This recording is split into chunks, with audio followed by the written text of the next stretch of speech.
salaamaaleykum waa Sénégal salaamaaleykum sunu mbokk internautes yi nga xam ni ñu ngi suivre leral.net sunu chaîne YouTube leral ak li nga xam ne moom mooy leral TV ñu leen di sargal bu baax a baax di leen nuyu di leen dalal suñu plateau bu yanj bi nga xam ni mooy suñu plateau spécial 8 mars bi nga xam ni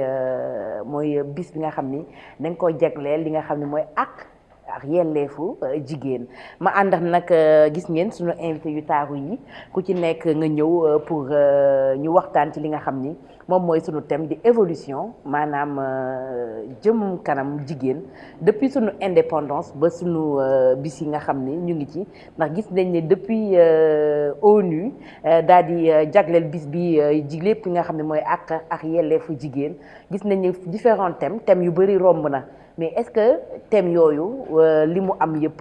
est-ce que suivi am na ci est-ce que réalisation am na ci donc ñu daal di indi li nga xam ni moom mooy suñu plateau bi ñu bàyyi suñu invité yi ñu daal di présenté wu. Bonjour à tous donc maa ngi nuyu internetu leral.net yëpp Mamiko di la remercier ci invitation bi donc man la Maya plus connue sous le nom d'entreprise les astuces de Maya donc maa ngi kontaan tey ji toog sa plateau bu rafet bi ak invité yu rafet yi. waaw ñu ngi am mbégte ñun tamit bu baax a baax mu nekk nag une femme entreprenante bu nga xam ne dafa créer li nga xam ni moom mooy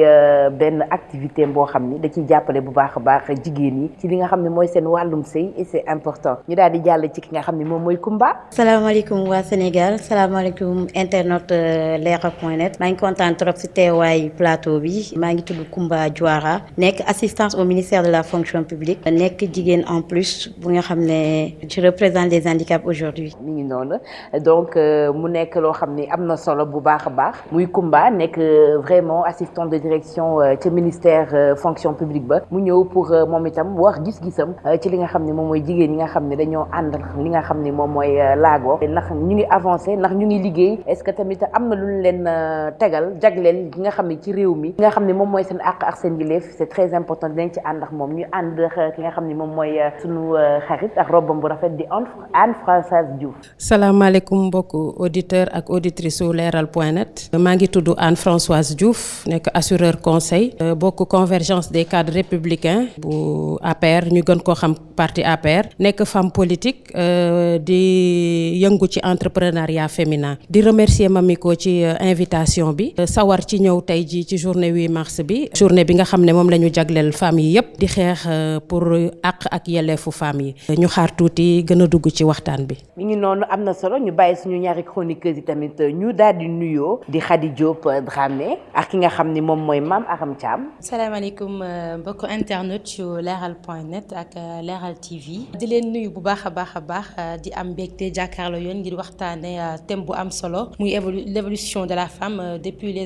l'indépendance ñu am yaakaar que ne nag incha allah waxtaan bi di ngeen ci jëlee loo xam ne ni peut-être dina leen mën a jural li nga xam ne moom mooy njëriñ. voilà mi ngi noonu ñu daal di bàyyi ki nga xam ni moom Mame Aram Thiam moom itam chroniqueuse ci émission bi mu daal di wax moom itam nuyoo. waaw Mamiko maa ngi lay fay di nuyu suñu invité yi di leen remercier aussi ci seen disponibilité waaye itam di nuyu suñu internet yi nga xamante ni ñoo ñuy seetaan à travers Leral TV ak Leral.net di leen remercier bu baax di leen wax ne rek ñu ngi seen biir plateau te gëm naa ni njariñ dina fi génn. mi ngi noonu donc ñu daal di ànd nag ci daal di résumé d'abord li nga xam ni moom mooy journée de la femme ndax yaakaar naa ni Sénégal ñu ci bëri dese dañ maîtriser li nga xam ni moom mooy journée des droits de la femme li nga xam ni mooy le 8 mars di journée bi nga xam ni ci histoire comme ni ñu ko nettalee ce sont des femmes yi nga xam ni ay jigéen yi nga xam ni elles ont mené des luttes importantes parce que bu njëkk ba jigéen amul woon droit de vote bu njëkk ba àqu ak yelleefu jigéen kenn tegu ko woon def ko priorité jigéen yu bëri nag nekk ci Europe nekk Amérique nekk Russie daal di jug ko xeex ba li nga xam ne moom mooy ONU daal di jug moom itam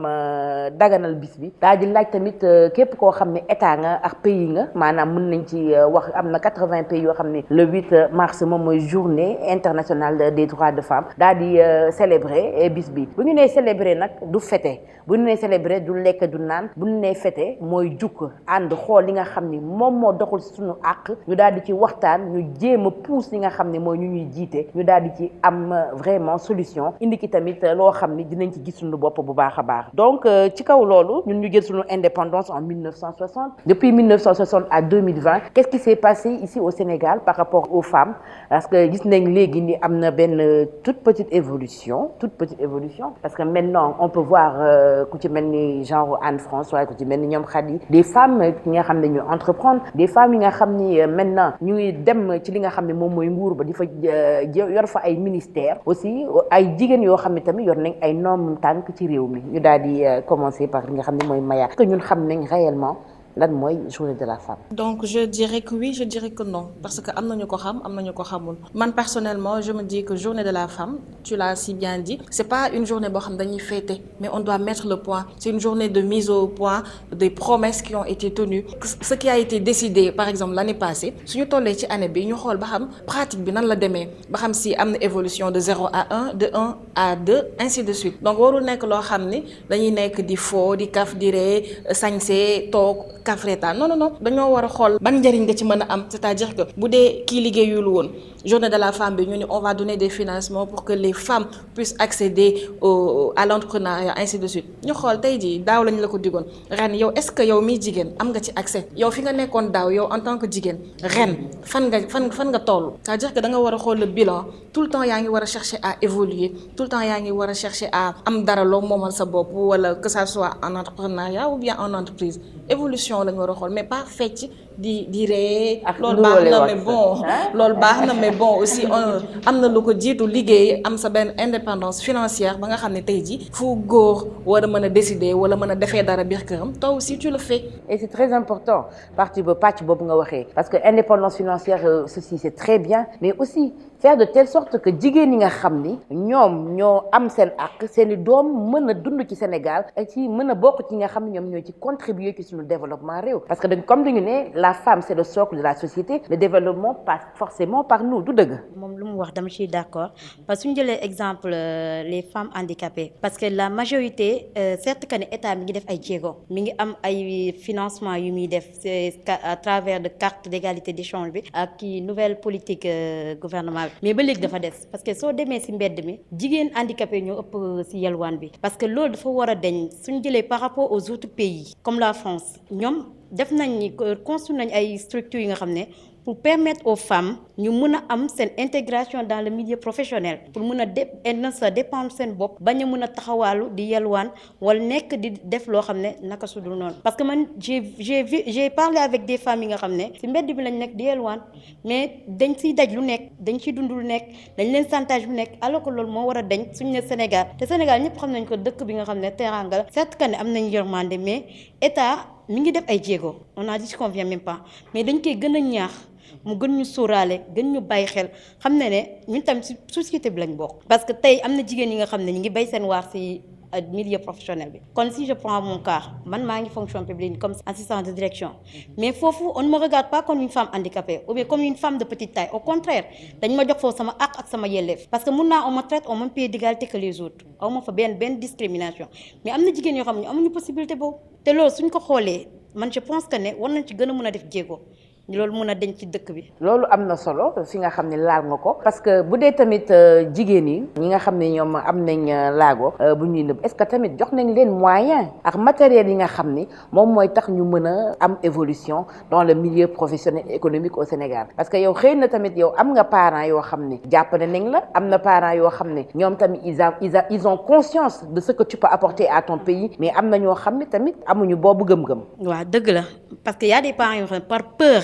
ci moo kër yi société bi moo tax duñ mën a jéem a dugal seen doom yi parce que man am na benn xale bu nga xam ne petite taille la kon man xale yaayam dafa dugaloon doom ji mais ba mu demee xale yi di ko tooñ moromam yi xale bi ñoo ne yaay ji man damay bàyyi jàng yaay ji ne ko d'accord parce que dafa sensible si kii souffrant doom ji parce que bu mu ñëwee léegi sama benn nijaay woo ma ne ma viens parler avec la maman ma ñëw waxtaan ceeg yaay ji man ko tey ñaan nga yàlla ëllëg sa doom am lu mu apporter société bi am lu mu mën a mënal boppam mais yow vous n'êtes pas éternel bis dee ñëw da ngeen di dem bàyyi ko fii le fekkente moom dugal leen ko école jàngul nan lay mënee dundee société bi su ëppee ci mbedd bi lay dem di yelwaan parents yi tamit war nañ conscient bu baax ne même soo amee doomu laago nga am doom bi nga xam ne dafa atteindre nanisme c'est pas une raison nga bàyyi ko ci kër gi di ko ignorer am na parents yoo xam ne dañuy ignorer seen doom handicap am na yoo xam ne dañ leen di souffrir loo man j'ai vu un handicap bi nga xam ne dem na ba nga xam ne souffrance boobu mënatu ko supporter dafa mujj décédé te loolu war nañ ko mun a parents yi mun nañ am conscience boobu noonu di jéem a jàppale seen doom yi di leen jéem a jox amour di leen jéem a yóbbu ñu dem ci jàngi comme seen yeneen morom yi bopp surtout ma confiance en soi parce que man su ma waxee tey man loolu moo ma gën a permettre ma dem parce que samay parents depuis bas âge sama papa dafa ma teel a ko xamal ne tu n'es pas une personne une fille de petite taille da nga mel ni comme sama yeneen doom yi du ma amul benn xàjj ak seen même ma maman parce que je me rappelle jour bu ma ñëwee wax sama yaay damay bàyyi jàng ce jour là elle m'a frappé ne bu ko mus a wax mais tey alhamdulilah te loolu laay ñaan parents yi ñu jàppale seen doom yi ñu gën leen a ñaax gën leen a suturaal gën leen a may confiance en soi te parce que gis nga société bi suñu amul confiance suñu génnee société bi du leen épargner parce que dara gënul metti nga nekk handicapé génn ñii di wokkante xoola diw moom xamul boppam lii moom lu muy ut si milieu bi nii alors que ne Sénégal lu ñu yaakaar si handicap gis-gis bu ñu ci am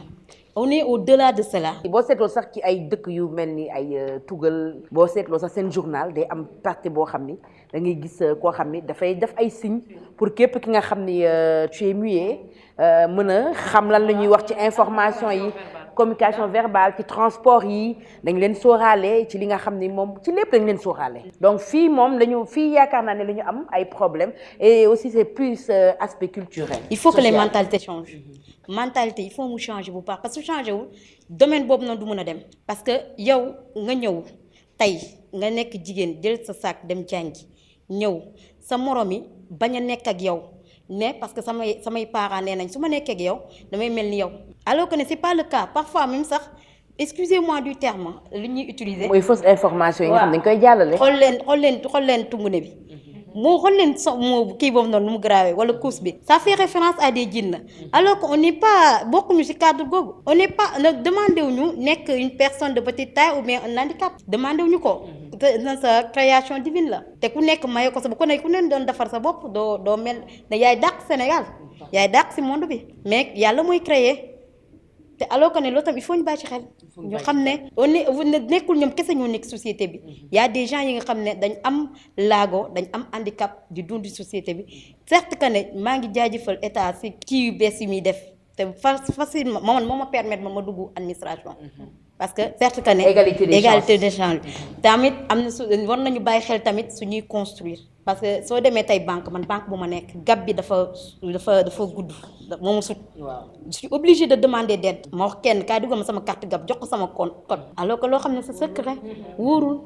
nga dem ci caisse nga dem tu es obligé de demander d'aide alors que mën a construire loo xam ne nous on se sent à l'aise danañ xam ne fii ñun am nañ fii ak yelleef mais on sent que ne dañ ñu xaw a délaissé tuuti ci côté boobu noonu te même ci bus yi c'est pas adéquat bus yi kiiwul ci ñun les taxis ne sont pas sûrs en plus parce que kidnapping yaa ngi fi ak yeneen kon donc war nañoo bàyyi xel bu baax a baax sur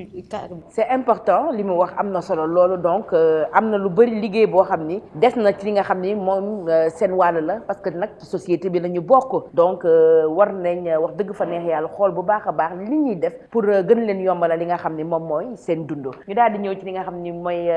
Anne Françoise yow en tant que femme bi nga xam ni maîtriser nga entrepreneuriat féminin en tant que femme aussi qui est dans la politique yow ci sa xalaat Sénégal 8 mars bi est-ce que maîtriser nañ bu baax a baax li nga xam ne moom mooy journée des droits des femmes aussi est-ce que tamit jigéen yi elles sont conscientes de leurs droits. En fait man fi ma bëggoon commencer mooy juste faire la genèse des femmes qui ont influencé les droits de la femme parce que bu ñu xoolee après indépendance yi on avait Tata Caroline Faye de Mbour ndax man Mbour laa dëkk te moom laay wax tout le temps moom laa jël sama référence qui fut la première femme députée koo xam dafa xeex ci droit de la femme ñëpp xam ko bu ñu jógee ci kooku bu ñu jaaree ci Tata Maïmouna Kane Ndongo kooku foog naa ne ñëpp xam nañ ko mu nekk ay femmes yoo xam ne nii dara ñoru leen woon lu dul la cause de la femme femmes yi ak góor yi ñu may leen égalité de chance ba fu góor nekk femme nekk fa ñu nekk ay femmes yoo xam ne elles ont apporté un plus sur le fonctionnement économique et social du Sénégal donc côté boobu côté politique bi damay wax ne femmes yi dox nañ ci jéego am na tuuti évolution parce que autant femmes yi dañ leen daan gis surtout bu ñu jëlee femme monde rural soq lañ xamoon bay togg sa jëkkër ñëw nga yekkal ko mu lekk loolu lañ xamoon ci femme monde rural. léegi dem nañ ba femmes yi ñu ngi dugg ci politique dem nañ ba éducation fii yi parce que ci fii la commencé balaa ngaa nekk femme parce que autant boo nekkaan ci kër yi dañ la daan togguloo daawoo jàng léegi dem nañ ba léegi kenn nangootul sa doom togg ci kër yi toog ci kër yi jànq sax léegi dafa jafe parce que ñëpp jël nañ seen doom yi scolariser leen donc taux de scolarisation bi dafa bari bu ñu jógee foofu femmes yi instant bi ku ci nekk yaa ngi am nga ci looy yëngu donc je veux dire que côté boobu avancé am na mais par rapport à nos gouvernants des na jéego yoo xam war nañ koo mën a teg pour femmes yi gën a gis seen bopp parce que entrepreneuriat mënuñ koo wax sans financement te fii financement yi bu dee banque yi la taux bi kawe na kawe boo xam ne ni yow bu dee liggéeyoo jàppoo ci dara tu n'es pas salarié duñ la lebal donc looloo tax ñu teg PMI yi ak PME yi. boole ci da nga ni entrepreneuriat mënul dem sans financement mais entrepreneuriat tamit mënul dem sans formation. wax dëgg la il faut ñu former femmes yi capacité leen parce que loolu moo jiitu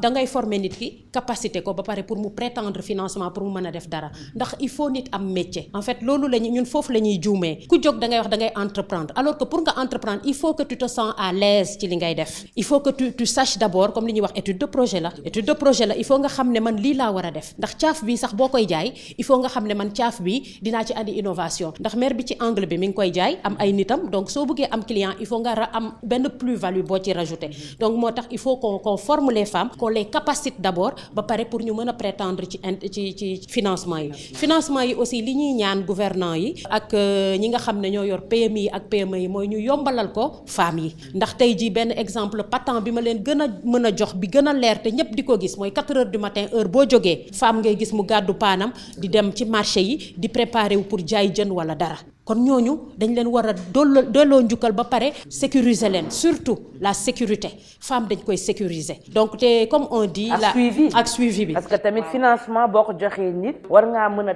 non seulement mën nga ko tegal ay professionnels ci nga xam ni moom li genre benn parrainage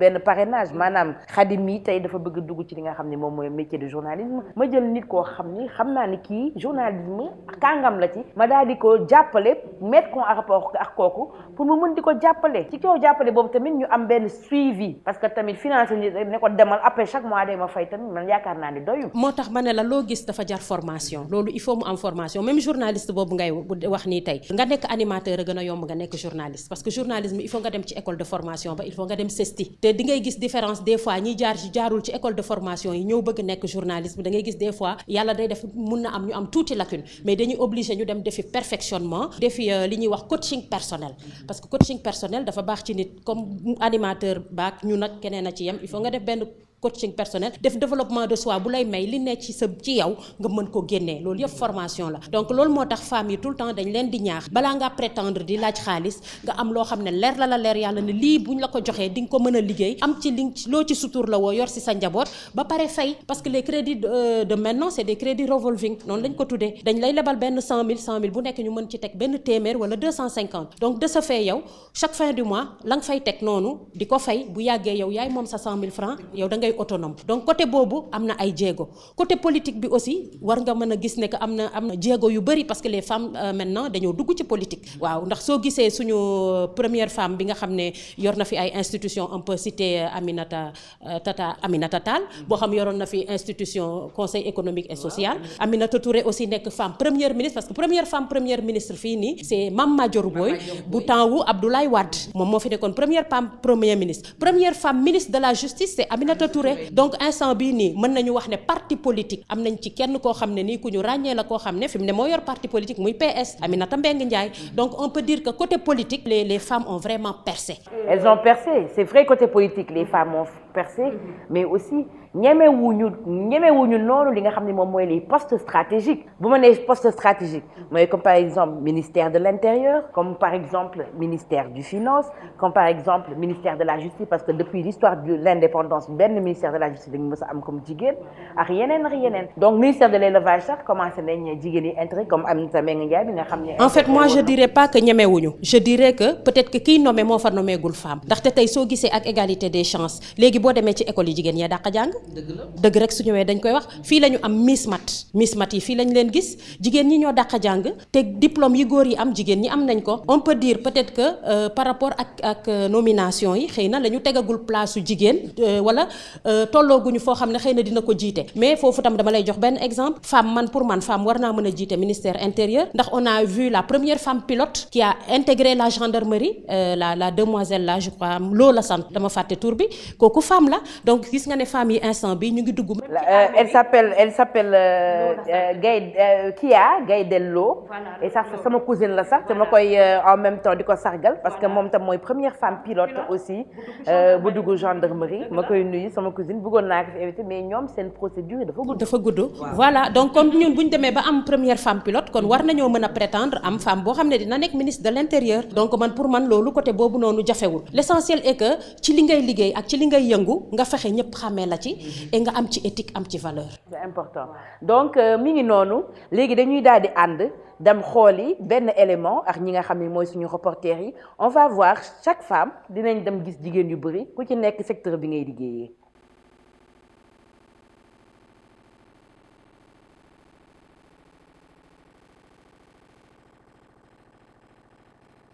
journée internationale 8 mars moom nga xam ne mooy bés bi ñu jagleel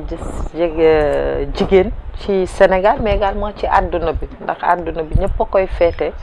mu doon journée boo xam ne bu rempli de symbole dafa bëri symbole ci wàllu lu jëm ci jigéen lu jëm ci taxawaay bi mu war a am lu jëm ci lépp loo xam ne war na ko àq sàmm ko aar ko bu fekkee ne dañ koy dëgmal day nekk bés boo xam ne dafa war a tax ñu fàttaliku démb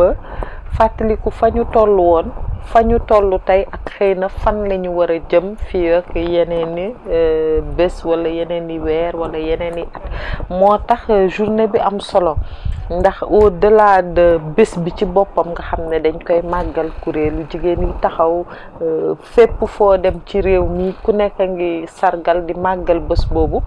dafa war a nekk bés boo xam ne dañuy taxaw nag seet ci at mi ñu génn lan moo yokku lan moo am comme yokkute ci wàllu taxawaayu jigéen ak yooyu ak lan la ñu war a gën a dëgëral xëy na lan la ñu war a moytu donc moment la daal boo xam ne dañuy fàttali jigéen mettre ko au centre des discussions te loolu comme ni nga ko waxee xëy na sunu borom def na ñun ñu am ci taxawaay ci fi ñuy yëngu wala ca fa ñu ne kon li nga wax ne ñi ngi jéem a def liggéey bu mucc ayib comme ni ko ñi suñu yeneen morom yu bari di defee bés yu mel nii day tax ñu gën a taxaw gën a takku gën a mën a remplir également combat yooyu nga xam ne xëy na ñi koy mënee ñu néew lañu mais résultats yi dafay toucher ñu bare. macha allah mais est-ce que le 8 mars comme ni ñu ko waxee est-ce que boobaak léegi bi ko Sénégal dalee féete ba tey est-ce que am na ay évolution par rapport ak femmes yi nga xam ne peut-être ñoom ñoo tax ñu koy féete. waaw si li ñu histoire jàngal ak wax ñu ak li nga xam ne ñu ngi koy seetlu aussi année yi passé 8 mars mi ngi am évolution ndax ñaare ci at yu njëkk yi buñ doon def 8 mars day nekk moment de festivité nit ñi dajaloo di fo di ree donc ñu def ko moment vraiment d'animation mais plus ñuy jëm ci kanam ak plus nit ñi di gis réalité yi nga xam ne moo am ci àdduna bi journée bi day jël beneen tournure vraiment li ñu mën a seetlu jamono yi at yi ci ginnaaw te muy gën di renforcer wu at mu jot mooy au contraire ça va maintenant au-delà des festivités mais day dem ci jigéen ñi di taxaw di seet li nga xam ne moo méngoo ak seeni soxla d'ailleurs boo xoolee même si wàllu presse bi convention jeune reporter ñu ngi doon def waroon nañ def daje boo xam ne ci 8 mars bi dañuy taxaw seetlu jigéen ñi ne ci wàllu média naka lañ koy dundee yan moo war a nekk seen condition pour améliorer ko boo demee ci wàllu santé bi femmes yi dañuy daje seet ci wàllu santé bi lan la ñu war a améliorer donc kenn ku nekk ci secteur bi ngay yëngatu yaa ngi dajale say morom say naataangoo yi nga ko seqal ngeen xool réflexion bi lan la war a doon. bon retracer parcours bi xëy na dina xaw a kii tuuti mais li ma jàpp ne loolu laa def mooy sama quartier fi ma dëkk gannaaw bi ma xamee fu samay mbokk soqe ko ba pare di dem ci ñoom di jëflanteeg ñoom di dund li ñuy dund fii nga xam ne aussi laa dëkk dugg naa lépp lu nekk association lépp lu nekk regroupement bokk naa ci lépp lu ñuy def ci quartier bi lu ko mën a jëmale kanam bokk naa ci loolu tax na ba ma dem ba un moment ma faf sax dugg ci politique bi ndax ci mouvement associatif yi laa jóge def glissement ci mouvement ci parti politique yi ndax li ko doonoon mooy dañu amoon fii suñu koo xam ne dafa doon dimbale tout le temps xale yi ñun ñëpp ñu àndandoo nekk ci ginnaawam ne dañ koy fal pour mu nekk maire yàlla dogalul loolu mu jox ñu frustration yoo xam ne jox nañu également beneen vision wu ñun suñu gis-gis lan la doon loolu moo tax ñu dem ba dugg ci politique mais bi ñuy dugg ci politique aussi peut-être li ñu nekkoon gën a nekk ndaw moo tax mais nee nañ li fi nekkoon daal ñun dañuy def suñu yëfu bopp parce que niñ ko gisee ak li ñu gis fii méngoowul donc ñu dugg ci loolu dem na ba ñu dugg ci ay coalition lu mel ni Benno Siggil Sénégal boobu tas ñu dem Benno Bokk Yaakaar dem élection yàlla def ñu gagné ñu ànd ak président di liggéey ba tey ñu nekk ak moom di ko jàppale ci liggéey bi nga xam ne askanu Sénégal ñoo ko dénk liñ ciy mën a jàpp rek mooy nit ki li nga gëm day nekk lu dëggu ci yow. donc mi ngi noonu ñëwaat nañ ci li nga xam ne mooy sunu plateau sargal spécial sargal jigéen sur leral.net comme ni ngeen ko gisee sunu reporter yi dañoo wàcc terrain bi pour sargal yi nga xam ne ñooy jigéen ñi ku ci nekk ci métier ba nga la fekk rek daal di waxtaan ak yow donc laata ñuy àggali li nga xam ne mooy suñu débat ñu daal di introduire ki nga xam ne moom mooy sunu retardataire bu mag bi di Régina Sambou. Alors Régina, comment ça va? Ça va bien Mamiko. dalal bu baax a baax sunu plateau. merci beaucoup ginnaaw bu ma la nuyu tamit ñi nga xam ne ñoom laa bokkal plateau bi ak ñi nga xam ne ñoo leen di suivre ci leeral di jégalu ci retard bi. yow jégal dañ koy jégal wala duñ ko jégal loolu dañuy bàyyi suñu mbokk internet yi daal di ñu jox li nga xam ne moom mooy réponse bi ñu bàyyi la nga ñëw ci li nga xam ne moom mooy suñu thème bi nga xam ne mooy évolution de la femme depuis l'indépendance fii ci Sénégal ndax ñun jigéen yi bëri nañ folklore bëri nañ ay problème loolu mais est-ce que côté bi nga xam ne mooy suñu àq ak suñu ñun ñi jàppale bu baax a baax di ñu jox li nga xam ne moom mooy suñuy droit. mën nañ wax ci wàllu loi am na loo xam ne bind nañ ko aussi wax nañ ne dañ koy def pour jigéen ñi waaye application bi mooy poser problème te seetlu bi ñi nga xam ne nag moom la ñuy def depuis un certain nombre d'années mooy ci bërëbu liggéeykaay yi tàmm nañ di jël célébration journée internationale de la femme def ko loo xam ne c'est très folklorisé jëndal jigéen ñi ñoom ñëpp ñu niroole ay wax après añ bu jotee ñu jaagar yi defar añ et tout. ñi naan ana xooñ ñi. voilà ana soosu kaar la indi noonu la exactement ça parce que loolu yëpp encore ce sont les femmes qui vont s'organiser pour que mu mën nekk en ce jour si spécial mais on fera tout pour les éloigner de li nga xam ne moom mooy sensu combat wu journée bi mooy à travail égal salaire égal fexe aussi ba ñu mën a am gëdd ci fi nga xam ne fa la ñuy jëlee dogal yi nga xam ne day impliquer société bi yëpp parce que seetlu bi ñu def mooy dañoo am tendance di considérer que jigéen dafa nekk juste pour mottali day mel ni moom sax benn sous-être la amul capacité de réflexion amul capacité de prise de décision mënul évoluer comme il se doit il faut toujours mu am bénédiction d'un homme et loolu quelque part je me dis que teguñ ko fenn parce que du si suñu aada du si suñu cosaan du tamit bu ñu koy wax tamit du si suñu diine aussi parce que bëri na loo xam ne dañ koy wax bu fekkee kilifa boo war a topp kilifa bu lay yóbbu ci yoonu yàlla la mais bu fekkee ne koo xam ne moom jël na yoonam kenn xamoo fu mu lay yóbbu t'es pas obligé topp ko waaw te loolu nekk na loo xam ne dañuy préférer dëkk bi di ko raay kenn du ci wax personne n'y va en profondeur dañuy topp rek ne jigéen moom de toute façon àla kulli aali dafa war a topp góor et tout mais ban góor waaw ce sont des questions yoo xam ne ça se pose sur les nekkinu jigéen mais dañ koy occulter complètement autant nag bon par les hommes ça ne les concerne pas quelque part on peut dire ça mais par les femmes elles-mêmes yi nga xam ne ñoom dafa mel ni chaîne yi nga xam ne moo leen di maintenir dans l'esclavage ñoom seen bopp ñoo koy fabriquer seen bopp takkal ka seen bopp ba pare nag ku leen jéem a libérer nag ñu xarab la waaw c'est ça en 2020 moom situation boobu la ñuy dund noonu da nga ko cof rek mais dañuy ñëwaat léegi ak moom ñu daal di ñëw bu baax a baax ci li nga xam ne mooy suñu thème bi nu bàyyi suñu chroniqueuse yu ñaaw yi daal di ñëw par rapport ak li nga xam ne mooy participation suñu invité yi ngeen daal di poser seen i question fi nga xamante ni foofu la Régina daanele dafa nekk point ba nga xamante ni point bu am importance la parce que dafa bëri ci mën naa ni ci Sénégal parce que ñun ñoo ñeme affaire jonge affaire topp ndigal borom kër bàyyi ay terem bu ñu lay muur sax dafa mel ne yow rek yow yaa war a jouer rôle li ëmb sëy bi daal dafa mel ni yow rek la.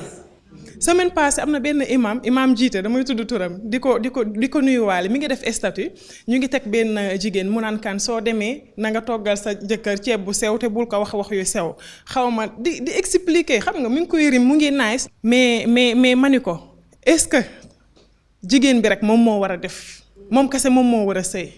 lan ngeen di wax ko góor gi mu ne ma pourtant de point bu am importance nga wax déjà jël nañ jigéen yen ko la nga xamante ni lu mu waroon partager la ak ku góor gi ñun aussi ñun ku ci mel ni Maya maa ngi lay remercier bu baax ci sa activité bi nga xamante ni yaa ngi koy mener c'est très important mais tey ji bu ñu toogee ci télé rek di wax jigéen ku ci mel ni Maya dama koy remercier ci activité bi nga xamante ni mu ngi koy mener mais tey ji activité ba muy mënee bu ñu toogee rek naan jigéen est-ce que tey ji du tax du indi laxisme ci ku góor gi jàpp ne lépp jigéen a ko war a def ci néegu sëyam loolu aussi dañ fa am droit bu ñu nee droit de la femme peut-être activités yi mu dem jàngi dem liggéey ci la bokk mais aussi ci néegu sëy tamit jigéen dafa am droit nañuy partager idée. tey jii doo gis mukk benn ku góor ku toog fii ni astuce xaw ma lan pour ni ngay bëggee sa jabar et tout te pourtant foofu la mën naa discrimination la foofu la njëkkee lépp ñu jël ko teg ko jigéen. su ma ñëwee ci ki nga xamante ni moo di Kumba man li ma koy laaj mooy. ñoom est-ce que am nañ association bi nga xamante ni dañ koy disperser région de Louga Tamba Ziguinchor fu nekk am benn représentant bi nga xamante ni dina taxawal femme handicap yi nga xamante ni ñu ngi fa pour ngeen bokk ci déjà yow yaa ngi ci fonction publique mais est-ce que yaa ngi dox di jéem a former yeneen handicap yi nga xamante ni jàng nañ. nga dëgëral leen seen fit ba ñu jéem la way loolu aussi c'est très important. peut-être yéen da ngeen di sentir que ni population bi ñoom ñoo leen ignorer mais des fois. da ngeen di coincé wu de trop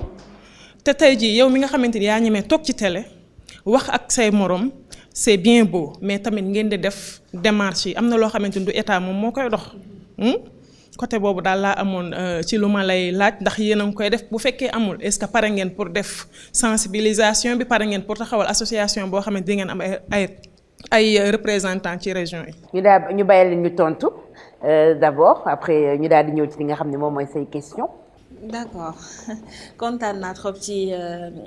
idée bi nga joxe par contre Astuces de Maya sama liggéey la mais avant may créer Astuces de Maya man sama jëmm bopp nekkoon naa ci leneen c'est-à-dire que moi je suis juriste de formation université état moo ma formé ba ma am sama master 2 en droit des affaires intégré naa entreprise en qualité de responsable ci benn structure mais après vu que man dafa am loo xam ni c'est purement personnel man mënuma liggéeyal nit man je tiens à mon indépendance en plus sama kër sama foyer quand je travaille en entreprise j'avais pas le temps de m'occuper de mes enfants ni de mon mari te ñun aussi quoi qu'on puisse dire on est des femmes jigéen dafa war a am deux facettes à savoir nekk la femme astucieuse la femme qui soumise qui s'occupe de son foyer aussi la femme batteuse la femme qui travaille pour am autonomie financière indépendance financière man du ma ni jigéen ñi topp leen juste astuce yi ne travaillez pas non mais du ma wax tamit jigéen ñi topp leen liggéey bi tamit bu leen toppatoo seen foyer on doit allier les deux c'est-à-dire que Maya mi nga xam ne tey day créer ay astuces de femmes et tout ça am na ñoo xam ne elles sont déjà astucieuses elles n'ont pas besoin de Maya mais économie bi fi mu toll ak monde bi fi mu toll bàjjan par exemple amatul temps toog ni sa doom soo demee sa kër defal lii defal lële yaay yi sax amatuñu temps wu toog di former seen doom yi nan la ñuy toppatoowee seen jëkkër ak seeni doom donc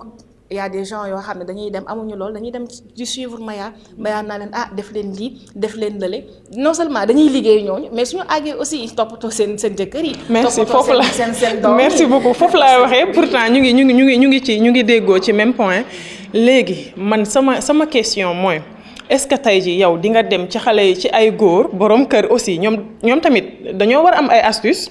xam que ni jigéen bi dafay wàcc sur le terrain day dem liggéey bu ñëwee coono bi ñuy am mën naa ne lu ko raw la ko jigéen ki di am ndax ko jigéen ki bu demee ci entreprise am bu wàccee mi ngi xalaat naka lay ban plat lay taajal jëkkëram bu paree mi ngi xalaat doom yi naka la leen di organiser nekk ci seen jàng et tout góor aussi pour que rek ñu diminuer jigéen ñi ñu xaw leen jërëm te pour yërmande boobu am yéen ñi nga xamante ni yéenay gérer affaire astuce dañu war a mettre les hommes dedans pour que ñu xam ne ñoom aussi ci lañ bokk. mais moom est-ce que amul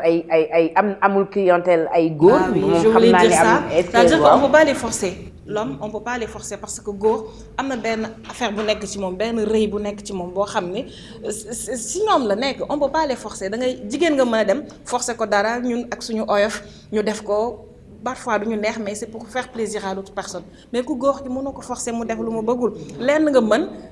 naxtaan ak moom sensibiliser ko man personnellement je vends des produits yoo xam ne c'est pour faire plaisir à la femme loolu ku jigéen ki du ko jëndal boppam mais day dem ni ah tiens su ma koy jaay sax dama naan ko jigéen gi soo koy seetaan statut bi dama toog sa wetu jëkkër mu def tout ba gis ko wala may def ay direct yoo xam ne damay viser carrément l'homme des articles yoo xam ne dañ koy utiliser pour bégal tamit seeni jabar c'est vice versa l'homme ne doit pas être égoïste autant la femme doit faire plaisir à son mari le mari également doit faire plaisir à sa malheureusement mooy suñu problème. xam ngeen ni stabilité de couple mën na bokk ci li nga xam ni moom day nekk levier de développement d'un pays parce que góor bi nga xam ne wala jigéen bi nga xam ne bii këram amu fa jaam bu demee ca bureau bi est-ce que dina fa liggéey est-ce que dina joxe ay résultats donc ça peut être c'est très important cette question et moom ni mu ci répondre tamit am na solo ba tax na stabilité boobu c'est recherché et pour que ça soit recherché il faut que ñoom itam lu ñu doxal mu daal di am maanaam góor yi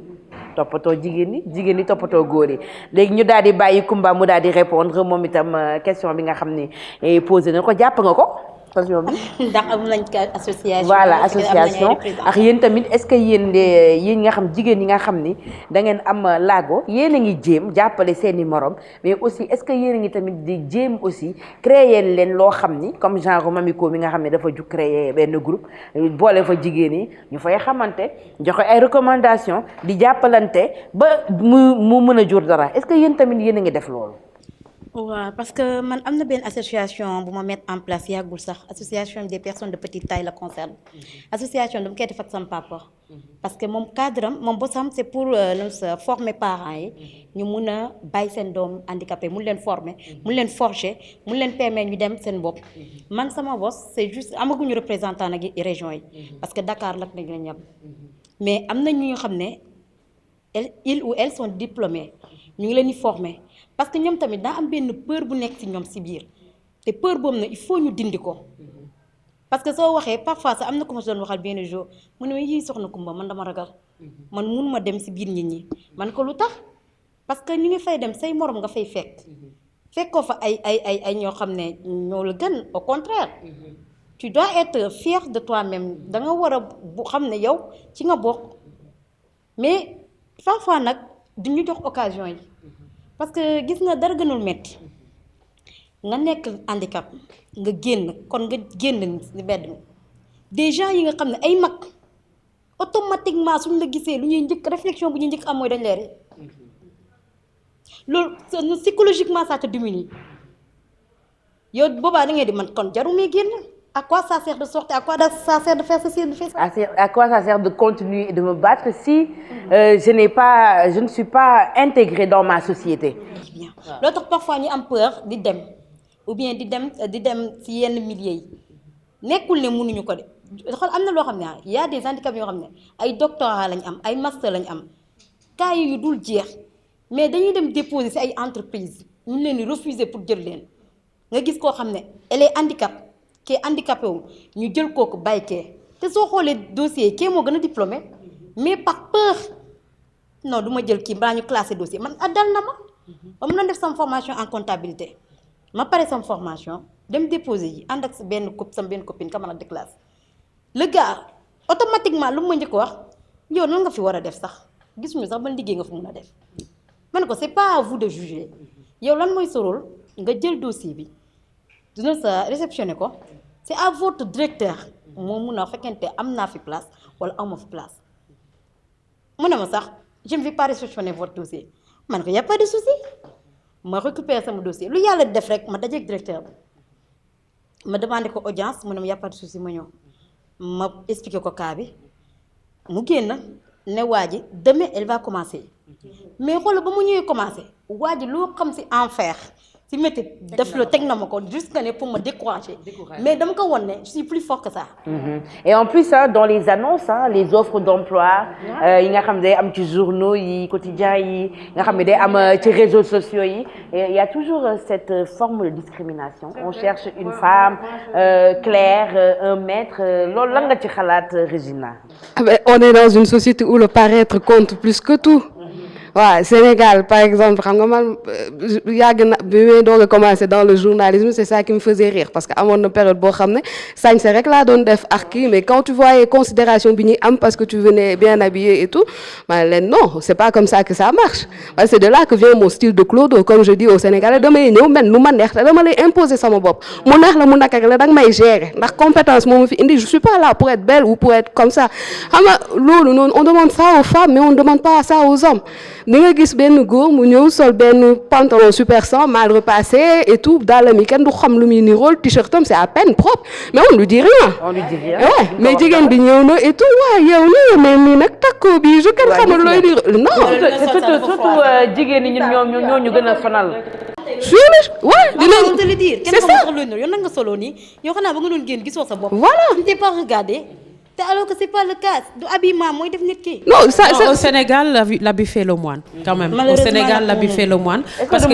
voilà l'habit fait le moine au Sénégal parce que boo ñëwee en général tu es bien sapé correct et tout ni ñu lay recevoir ak ni ñuy lay def soo solu du benn man mën naa leen jox benn anecdote rek am na sama benn rakk sax laay wax xam naa loolu moom ma ko waxee waa police dinañ ma ree bu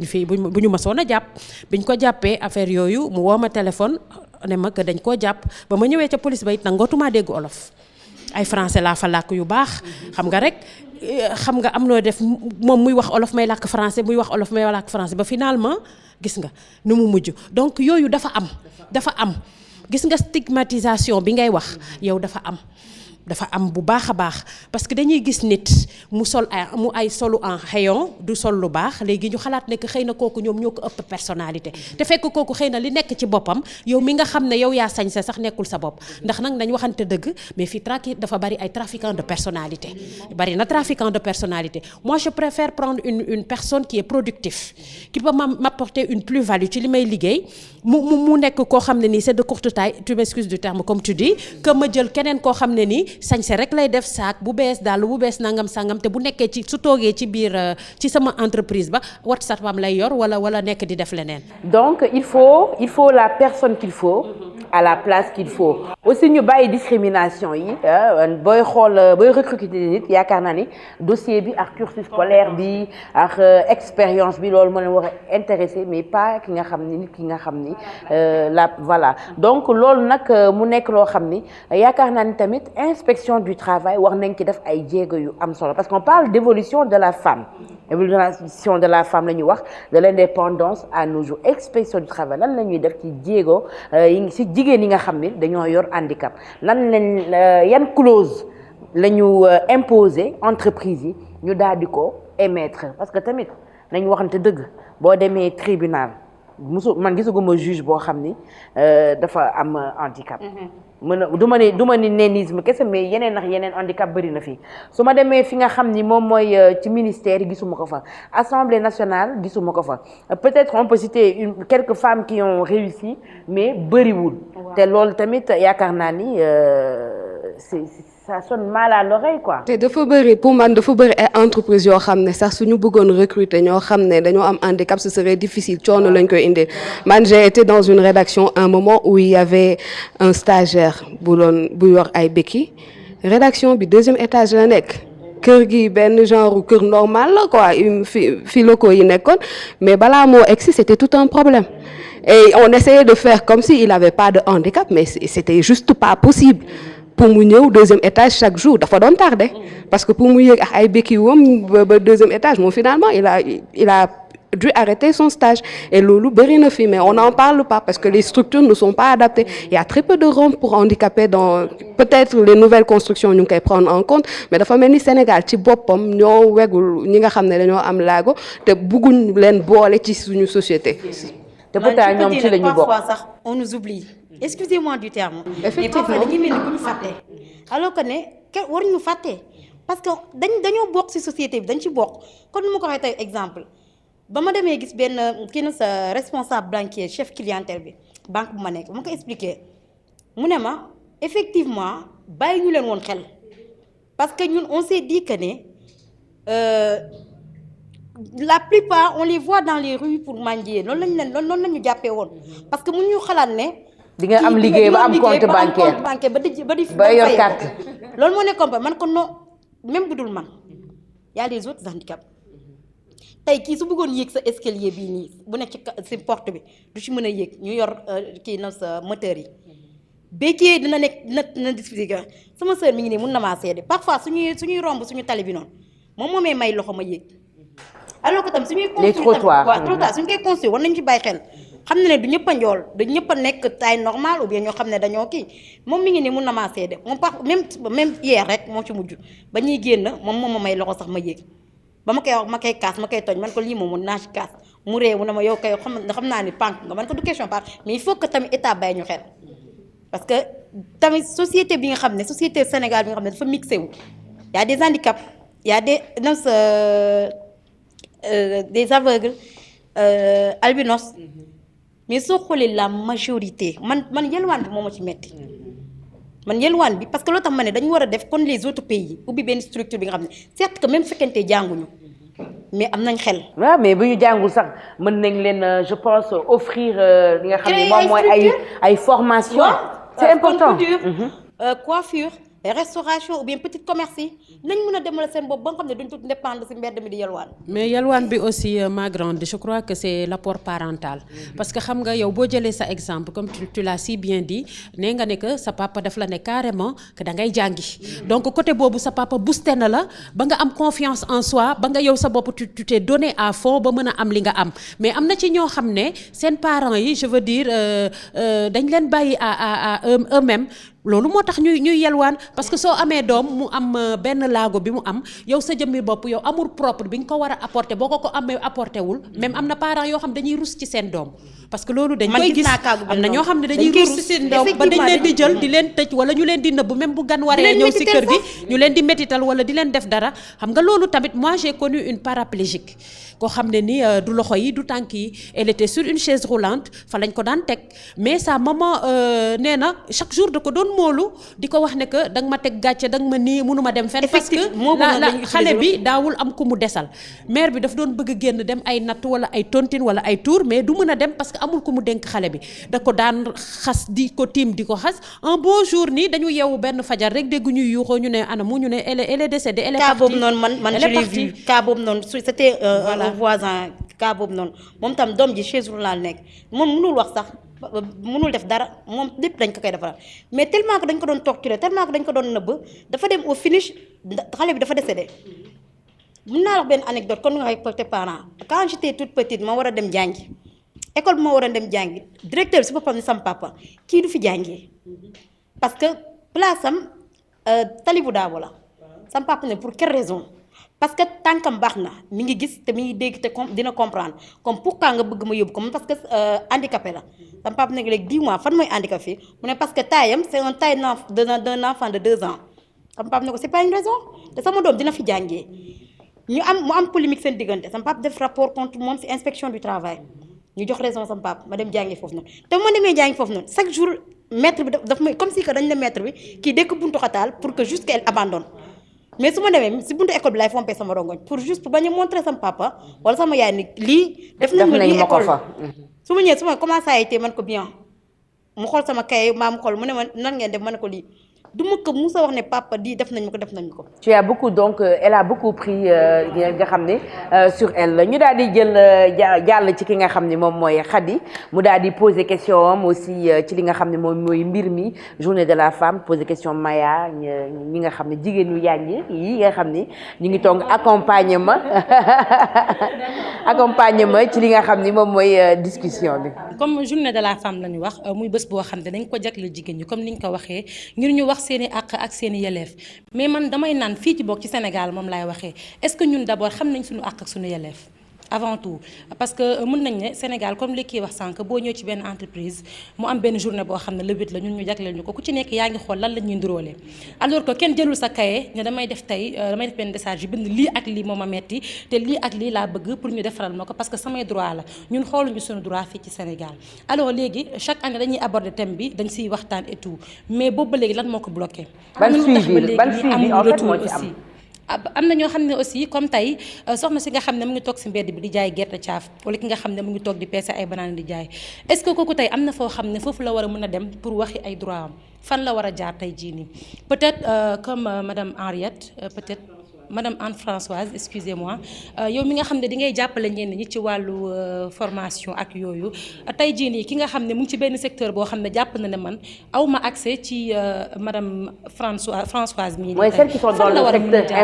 informel comme tey jii am nga kii jaay jën fële ca Soumbédioune tey mu ngi xalaat man su ma demee foofu lan laa fay def du sama place alors que tey waroon na mën a am ay points yoo xam ne dañ ko teg daal ne yow mi nga xam ne yaa ngi ci Soumbédioune bi yow mi nga xam ne yaa ngi ci mbedd bi di jaay gerte tey jii boo bëggee ñu financer la war nga mën a ñëw fii ak fii ngay jaar ñu tegte la jox la yoon ñoom ñu ngi xalaat banque bi yéen ñi nga xam ne yéen nekk ci secteur boobu noonu ana nan ngeen taxawee pour ñooñu noonu nga xam ne ñu ngi ci secteur informel aussi ma ñëw aussi si Kumba nga wax aussi lu am solo nee nga ci sa ñi nga xam ne peut-être ñoom ñoo am comme cas bi nga xam ne yow moom nga am peut-être nanisme bi tey jii ne ñenn ñi ci ëpp boo demee Sandaga dangay gis ñi nga xam ne ñoom dañuy yalwaan moom la ñu def seen liggéey mën nañ ne tey jii nii est-ce que tamit ñoom bu ñu jógul jàppale seen bopp imposer seen bopp ci société bi comme yow ni nga def est-ce que dinañ neex a jàppale parce que tam ndimbal na ca fekk loxoy borom munoo dem fekki yalwaan mu gis ne moo gën a yomb ci moom saay bu ñëwee bu ñaanee rek ñu jox ko tey jii nga bëgg ko imposer ne ko da ngay liggéey pour mën a am dara est-ce que kooku tamit dina neex a jàppale parce que combat bi tam ñoom ñoo ko mën a mënal seen bopp aussi moo nekkoon sama question pour yow mii nii deuxième question bi aussi gis nañ ne ku mel ni yow yaa ngi persévérer yaa ngi xeex yaa ngi imposer sa bopp mais est-ce que am na foo xam ne yaa ngi dem taxaw que ne ñun dañoo war a nekk ministre dañu war a occuper yenn poste yi ci biir gouvernement bi gis nañ ne peut-être poste bi nga nekk nii fonction publique kenn du la gis yaa ngi dem di ñëw mais xamuñu ne yaa ngi fonction publique koo ko waxul di ko xam mais tey ñu ne diw mii moom mooy ministère de lii moom mooy ministre de lii comprendre nga tey ji yan tànki jéego ngeen siy dox pour mën a fësal seen bopp ci askan wi aussi. voilà ñu daal di bàyyi Anne-Françoise mu daal di répondre sa question bu répondre sa question parce que ñu daal di jox. sa question mooy ñi nekk ci informel bi vraiment c'est très difficile pour jàppale leen parce que soo mënee pour nga jàppale nit il faut d'abord que ñoom ñu nekk benn association wala benn GIE il faut que ñoom ñu former benn groupe. léegi groupe boobu noonu ñuy formé wu ci base groupe boobu la ñuy jël pour mën leen jàppale former leen capacité leen ba pare financer leen mais xam nga ku koo xam ne parce que Sénégal dafa neex comme li may wax tout le temps dëggu teraanga la da ngay dem fekk sa benn càmmeñ wala sa mère bu am buntu këram rek mu am tuuti espace ak kër nga ne ko ndax mën naa fee daaj taabal teg nga daaj sa taabal di jaay sa beñe wala nga jaay sa gerte wala nga jaay sa légume xam nga kooku dina jafe pour nga financer ko dina jafe lool pour nga financer ko mais ñooñu en général ñooñu la ñuy defal li ñuy wax les calebasses parce que soo demee ci dëkk yi yenn saa yi da ngay gis nit ñi di def ay calebasses wala ñuy def ay jamra je crois noonu la tudd ay jamra wala ay tontine parce que dañuy regrouper wu en groupe di def ay natt bu semaine bi yee ñu jox kii bu semaine bi ñu jox kii loolu seen crédit bopp la parce que amul intérêt amul dara seen xaalis la ñoo ko moom mais bu fekkente ne groupe boobu dañu bëgg nit ñi financer leen par rapport ak PMI yi ak PME yi il faut ñu regrouper wu benn groupe lu ñu tudd ut ay papier benn récépissé wala kii ñu nga xam ne di nga leen mën a allouer benn fonds boo xam ne nii ku ci nekk liñ la jox dinañ la di nga xam ne marge de temps laa ciy rembourser te bu demee ba jeex yow yaa moom sa xaalisu bopp. est-ce que tamit kon ci kaw loolu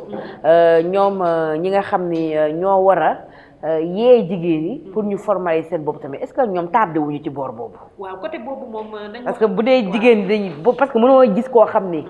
benn ndey kumba boo xam ni 5 heures du matin 4 heures du matin mi ngi ci jënd jën mi ngi dem ci ñëw et pourtant ci fi mu dëkk wala ci li nga xam ne état bi nga commune bi nga xam ne ma nga fa nekk am na maire et tout ça y a pas quelqu'un pour lui dire Ndeye Coumba gis nañ li ngay liggéey 4 heures du matin bu jot yaa ngi ci tali bi est-ce que doo jéem a formaliser sa bopp transformer sa produit comme par exemple boo jaayee sa paanu jën ba say jën def naka nga koy defee géej naka nga koy defee tax naka nga koy congeler ba mën ko jaayaa tax yooyu. loolu la ñuy wax accompagnement bi loolu la ñuy wax accompagnement parce que en général comme ni nga koy waxee gis nga man seetlu naa ne sax ñi nga xam ne léegi ci informel bi nañu ne ils sont tellement organisés ba nga xam ne que loolu yëpp ñu ngi koy xalaat parce que soo seetloo ñiy jaay jën da ngay dem marché des fois di dégg nit naan la andil sanat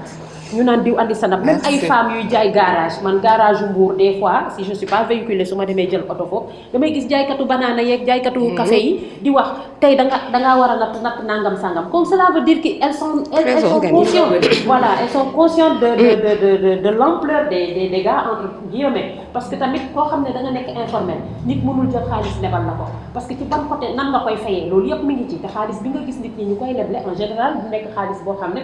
yow borom institution bi yaa ko moom c'est des fonds yoo xam dañ la ko alloué dañ la ko lebal nga war koo jox nit muy liggéey muy jur leneen des fois da ngay gis ay femmes man gis naa benn dama leen di jox benn exemple entrepreneuriat boo xam ne ñëpp a ko xam Sénégal muy mère Korka Diaw foog naa femme boobu yéen ñëpp xam ngeen ko bu nekk au nord la femme la vendeuse kooku dafa am instant bi société de transformation de riz des exporteurs riz te bu la waxee fi mu jaar man j'ai eu à la rencontrer jour bi ñuy tabbu président Macky Sall académie française di ko jox ndombol tànk daje nañu palais quand je lui ai demandé bi ma expliqué parcours am c'était extraordinaire nee na ma 10 000 francs la commencé 10 000 francs friperie la doon jaay friperie à partir friperie yi muy jaay crème glace jël ñaari nit ñu koy jaayee bi mu jógee ci crème glace bi muy jaay ay vaisselle di jaay ay vaisselle dem ba xamante kenn ci nord bi côté Richard Toll te ko dafa soxla woon ay hectares pour ñu aar ko mu mën a ji mais lañ ko joxoon doyul mais elle s'est battue te amul ndoom amul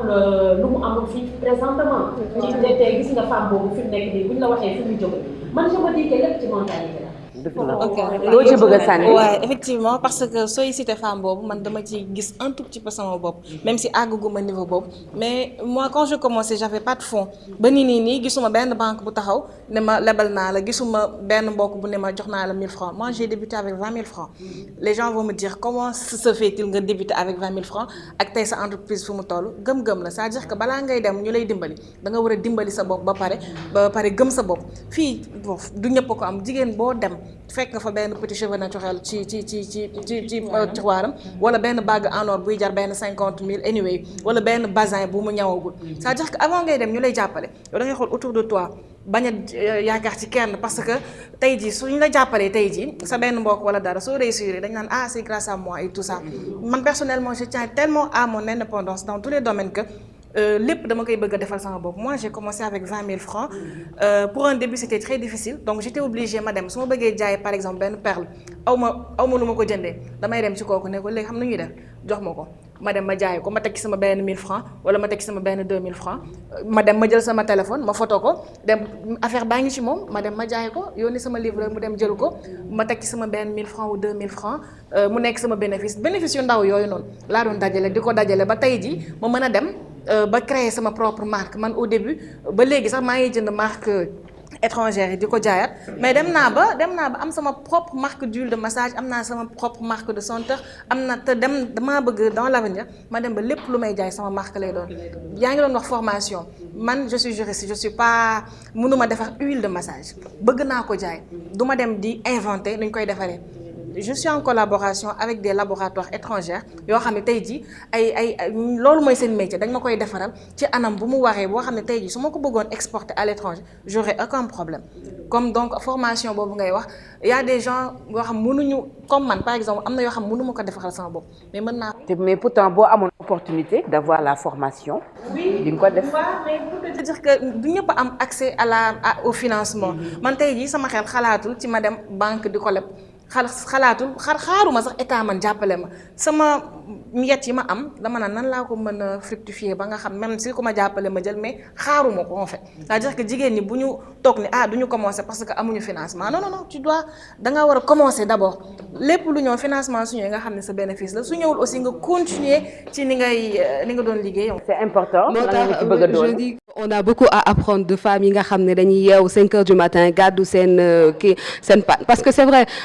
on a tendance on les voit de loin ñu xalaat ne c'est juste pour la survie alors que non bëri na loo xam ne am na ay système ay mbuus yu si laxasu si biir instant bi comme elle en parlait système de microfinance yi nga xam ne mettre nañ ko en place avec des structures comme PAMECAS quelqu'un comme Khady Niang bu Red Lips chaque fois ça me fait rire quand elle dit que pour mettre en place son entreprise jaaykatu jën yi ñoo ko lebal xaalis ouais bëri na ñoo xam ne personne n'y va penser elle a fait ses études en France dem def New York formation maquillage et tout quand il a fallu s'installer au Sénégal bu ñu ut financement mu të ci jaaykatu jën yi la dem ñi nga xam ne ñooy teg seen i natt et tout ak PAMECAS ñu lebal ko xaalis mu taxawal Red Lips Beauty et tout bëri na yeneen exemple yoo xam ne moo ngi noonu et tout pour man il faut que ñu mën a décloisonner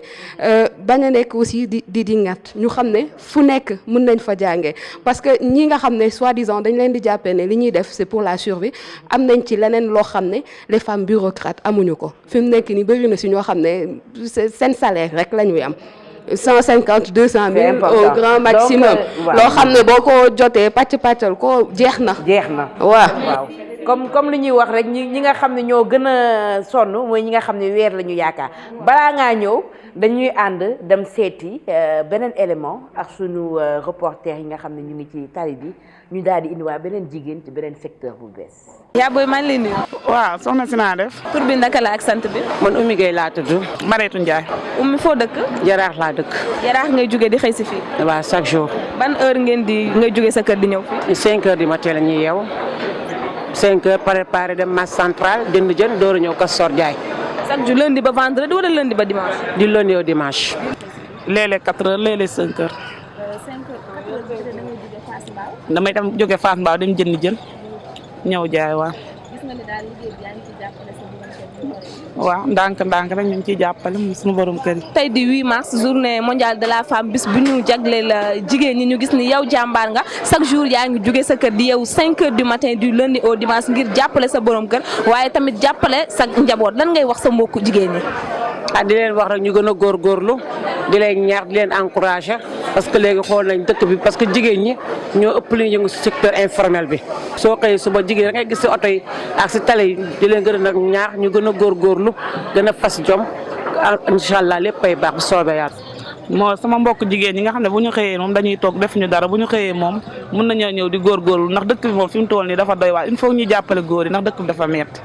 d'autant plus que xale yi yaay mooy def léegi lépp presque ci kër ga léegi moo loolu moo tax rek ñuy teel a yeew di jóg di daal suñu doole jàppale njaboot gi jàppale borom kër yi loolu rek moo tax ñuy tës si daal. donc mi ngi noonu ñëwaat nañ ci li nga xam suñu plateau bi gis ngeen naa jigéen ñi dañoo am jom gis ngeen suñu reporter yi liggéey bu am solo bi nga xam ni ñu ngi koy def sur le terrain léegi ñu daal di nag bàyyi. Kumba mu répondre bu répondre ñu daal di bàyyi ki nga xam ne moom mooy sunu chroniqueuse bu ñaaw bi tàggoo ñu daal di nag ñëw ci li nga xam ne mooy deuxième partie de notre émission. si bas âge bi la parce que soo juree tey doom handicap tey ma am doom handicap man ma ne ko yow lan sax ñeneen ñi ma yóbbu leen école moom ma ne ko dégg dama seen mbedd bi nga yelwaan mu fondé fa famille moom tam ak famille am dañuy continuer di yelwaan mais tey certes que ne gouvernement mi ngi ci def ay jéego macha allah. carte d'égalité d'échange bi mais man je pense que ne ñooñ tey soo leen joxoon financement ñu demal seen bopp yow yelwaan boobu dina wàññeeku ñoom di seen coow parce que ils n'ont pas les moyens bi moo ci manqué te en plus famille nangu ñu leen jàppale te loolu c'est problème bu rëy la problème bi nga xam ne ñoom dañ koy dund am na ñoom dañ leen di génne seen kër j'ai vu des mères yi nga xam ne dañ leen divorcer à cause de les enfants handicap am ñoom dañ leen rejeter alors que du loo xam ne c'est normal c'est anormal war ñu leen rejeter war ñu divorcer seen yaay parce que ñoom am na ñoom dañuy wax sax est-ce que yow sax yaay jur xale bi te ñooñu nekk man xam ne ñoo nekk Sandaga xam naa ne parfois damay waxtaan ak ñoom sax mais am na ko xam ne lu ma wax nee na moom du coobareem parce que woon depuis bas âge dañ ko génnee këram le parent abandonné ko parce que am na ñoo xam ne les nanismes le plus souvent dañ leen di boole ci cadre excusez-moi ci jën yi cadre yooyu noonu man benn jour dal na ma dama génn guddi rek dem di boutique ba benn xale bu am 12 ans dafa ma gis ak yuuxu daw seen kër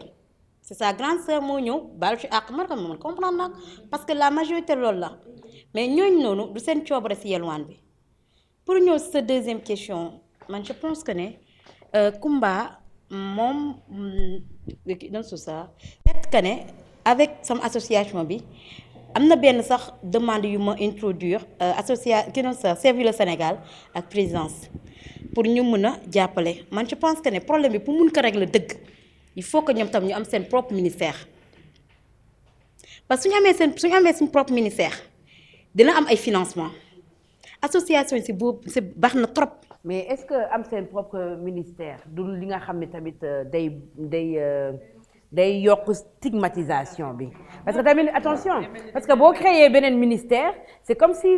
vous êtes des personnes différentes. non xam nga su ma ne moo wax loolu parce que ministère yi comme exemple ministère de la femme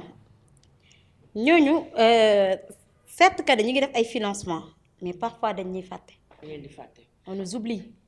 parce que am na koo xam ne moom dugal na ay demande pour financement restauration sa la bëgg a def femme chaise roulante nekk mu ne moom dugal na à 1000 reprises mais su ñëwee chaque fois même moom elle sent que ne dossier dañ ko classé d'après ce qu'elle m'a expliqué ma ne ko léegi yow continuer di dem rek nga insister au finish du ñàkk ne bis dina ñëw dinañ la répondre mais après mu dafa découragé du fa dem loolu tout le temps loolu di am mi répété wu ñoom automatiquement dañuy casé wu mais soo gisee ma ne ñu créer benn ministère parce que soo créer ministère boobu c'est pas juste pour kii dëggal discrimination mais c'est juste que ne pour ñu xam ne ñun tam am nañu wàll société bi parce que su ministère bi su ñëwee dinañ mën a permettre ñu am ay suñu financement nga am projet mu ñëw ñu financer la nga dem parce que tey di nga gis ñoo xam ne dañu am ay projet bëgg ku leen financer duñ ko gis. Mais parce que c'est là où je vois ministère c'est trop lourd et mécanisme de fonctionnement surtout bu ñu xawlee état du Sénégal nu muy fonctionner il faut que leen ne aussi ñu gën a dëgëral association yi parce que bon je prends l'exemple de un jeune que je connais qui est au ministère de la culture Khadim Talla qui a son association de handicapés bokk na ci association bi ñu si bëri ñoo xam ne waa am na benn restaurant boo xam ne bu mag temps yi boo xam ne recruter nañ ñoo xam ne dañoo amee ay laago te loolu daf ko jaarale ci benn association fi mu nekk nii xam nga yaa ngi wax aussi parce que je me dis financer koo xam ne amul formation yóbbuwuñ ko école mu jàng et tout mu nga nar ko financer pour mu def dara dafa nar a nekk dans une logique de survie ba affaire bi dootul mën a dem. après mu bàyyi. parce que man xam naa ci benn dame bu ma ci xam maa ngi koy sargal sa au passage c'est une dame Sandaga la nekk sax parce que ñu bëri ñaax ñu bañ na goon xam nañ ko kooku deful formation jàngul mais boutique am la yor mais mi ngi ci teral boppam yor si njabootam yor si jëkkëram. alors que ne jàngul deful formation mais commerce kon exemple mu bi cantine parce que am na yoo xam ne duñu mën a def yenn déplacement yi kon exemple restauration. nu mu ubbee cantine mais ñoom waruñu def ay natt. c'est ça. wala yéen lu tax bu leen def ay autofinancement mais déjà man li ma njëkk a bëgg a xam mooy est-ce que ñoom xam nañ ku ci nekk fan nga nekk maanaam mbir balaa ngaa def créer association di nga jéem a xam ni. am na càmbar Régina mi ngi dëkk Guédiawaye kii mi ngi dëkk Pikine kii mi ngi dëkk Rufisque est-ce que def ngeen recensement ba def AG ba woo képp koo xam ne moom gis na ni que teguñu ko place am ci société bi ngeen toog waxtaan dugal seen bopp àndandoo dóorandoo songandoo. est-ce que non loolu day metti budget la laaj. waaw c'est un vaste chantier. mais ñun comme par exemple quand on fait nos marches contre les violences faites aux femmes on n'a pas de financement. yéen ñaan waaw déedéet mamiko yow kan mamiko mi am salaire am mamiko mi am otoom di ko dawal mamiko mi mamiko bul comparer. non mais du benn. non du benn xam nga non quand on parle des personnes en situation de handicap surtout dans notre société sénégalaise mooy des gens yoo xam ne seen giiru dund dañ leen di jàpp comme yéen vous n'avez pas le droit d'être là à ce genre de personnes nga bëgg leen laaj comme ñun ñi nga xam ne mën nañ toog xalaat mu yomb ñu jëmmal ko nii du moment où on y réfléchit on se dit que paf on va le faire. Pour les personnes en situation de handicap c'est pas parce que yow génn sa buntu kër rek di nga subir tellement de trucs yoo xam ne waaw pour nga continuer ça demande encore beaucoup d'efforts. laaj tax duñu gis ci milieu politique bi comme ay député yooyu noonu kon ki lu nga wax sànq lay dëggal parce que dañuy ragal dem ci mbooloo bi ou bien ragal taxaw di wax ak mbooloo yi parce que man je me rappelle première fois bañ may interroger télé dama paniqué woon mais dame bi dafa ne ma non sa fii y a seulement des gens comme toi amul leen lu fi kii mais au finish may dem ma xam ne may doog a comprendre que je suis avec des personnes mais parce que mentalité boobu noonu la gars yi moo nekk seen bopp parce que dañuy jàpp ne ñii dañuy jàpp ne bokkuñu si. léegi mentalité boobu noonu la ñu def pour xeex ko. loolu tax ñu ngi actuellement on crée des associations ñu ngi créé ay associations ñu ngi man parce que man sama association sama combat loolu la pour que mentalité boobu concernant les nanismes mentalité boobu mu dañ pour les montrer que pour que mu deñ tamit il faut ngeen di xalaat indi ay solution parce que mënoo leen créer seen association rek entre vous dina neex ngeen taxaw ne tey jii ragal boobu dama koy dindi xam nga tey jii bu ngeen toogee comme tey ni nga toogee nii tey jii ni nga toogee mën ngeen dajaloo ñun ñëpp ngeen ni ragal bi nekk ci ñun dañ koy dindi mais bu ngeen génnee ci biti rek topp day ñëwaat ci seen bopp léegi man benn suggestion de laa doon wax wala bokk est-ce que tey à travers seen association yi comme ni ma la ko waxee bu ngeen koo defoon mu nekk lu large association bu nekk ngeen parrainé ko benn sociologue man loolu laa gisoon comme solution association bu nekk est-ce que du ngeen waaw benn psychologue ba nga xamante ni parce que actuellement man sama association on est bëriwuñu sama association bi parce que nanisme yi soo leen xoolee ay minorité lañ par ci société bi moo tax am na benn psychologue bu ñuy suivre sax damay turam dama koy mettre en guillemets léegi kooku chaque fois day toog ak ñoom di waxtaan di leen wax ne yéen seen tay benn kii na sa du loo xam ne da leen war a empêcher ngeen vivre ci société bi parce que mutation génétique la bu affecté croissance osseuse bi parce que suñ croissance à l'âge de 4 ans day arrêté moo tax on a la taille d'un enfant de 4 ans la plupart dañuy considérer parfois dañuy wax sa xool leen xale bi ñoom nag loolu nag warul empêcher yow sa dund ci société bi wala ñu reyee la ci société bi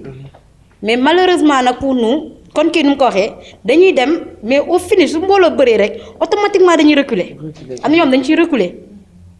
man parfois sama yaay dafa may tooñ sax ne ma ñeme nga bët de ma ne ko du question ñeme naa bët de parce que man nit laa kon ñeneen ñi dama war a dem ak ñoom effectivement. donc mi ngi noonu ñuy daal di remercier bu baax a baax suñu internet ñu si gis ngeen tamit fi nga xam ne ñu ngi fi toog nu mu yànjee muy le restaurant Le Baron nekk fii Yoff fii tamit ñu daal di ñu dalal bu baax a baax ci sunu émission bi nga xam ni spécial sargal pour jigéen ñi la ñu daal di bàyyi suñu chroniqueuse bi mu tàggoo ñu daal di dugal keneen daal di jàll ci li nga xam ne moom mooy suñu deuxième partie de l'émission. remercier rek di remercier ñi nga xamante ni ñoom laa bokkaloon plateau bi di leen ñaax di nag saluer mënuma fi jóge te defuma ko di saluer bravoure bi nga xamante ni moom la Pape Koumba am xam nga imposer doomam rek pour que rek ñeneen ñi tamit jël ci exemple aussi seen association yi ngeen bañ a xaar jugal seen bopp comme ni ma ko waxee sànq rek di remercier nag ki nga xamante ni moo di Anne aussi ñu ngi leen di remercier bu baax di seetlu nag di def benn taxaw seetlu ci 8 mars bi parti politique yi femmes yi nga xamante ni ñoo nekk ci parti politique yi en général ñoom kase ñoo koy célébrer nañu def nag large de diffusion expliquer li nga xamante ni mooy 8 mars du ñoom kase ñoo ko moom. def sensibilisation waaw ñëpp ci bokk daal. waaw ñëpp ci bokk waaw di remercier tamit suñu mbokku internet yi nga xamante ni ñoom ñoo ñu doon suivre di leen jox dig daje rek beneen 8 mars gëm ne rek amélioration dina am ci diggante bi. merci beaucoup ñu daal di woo ki nga xam ni moom mooy suñu beneen chroniqueuse bi mu ñëw installé wu ji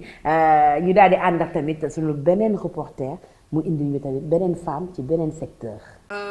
Alors le message pour ce 8 mars, je pense que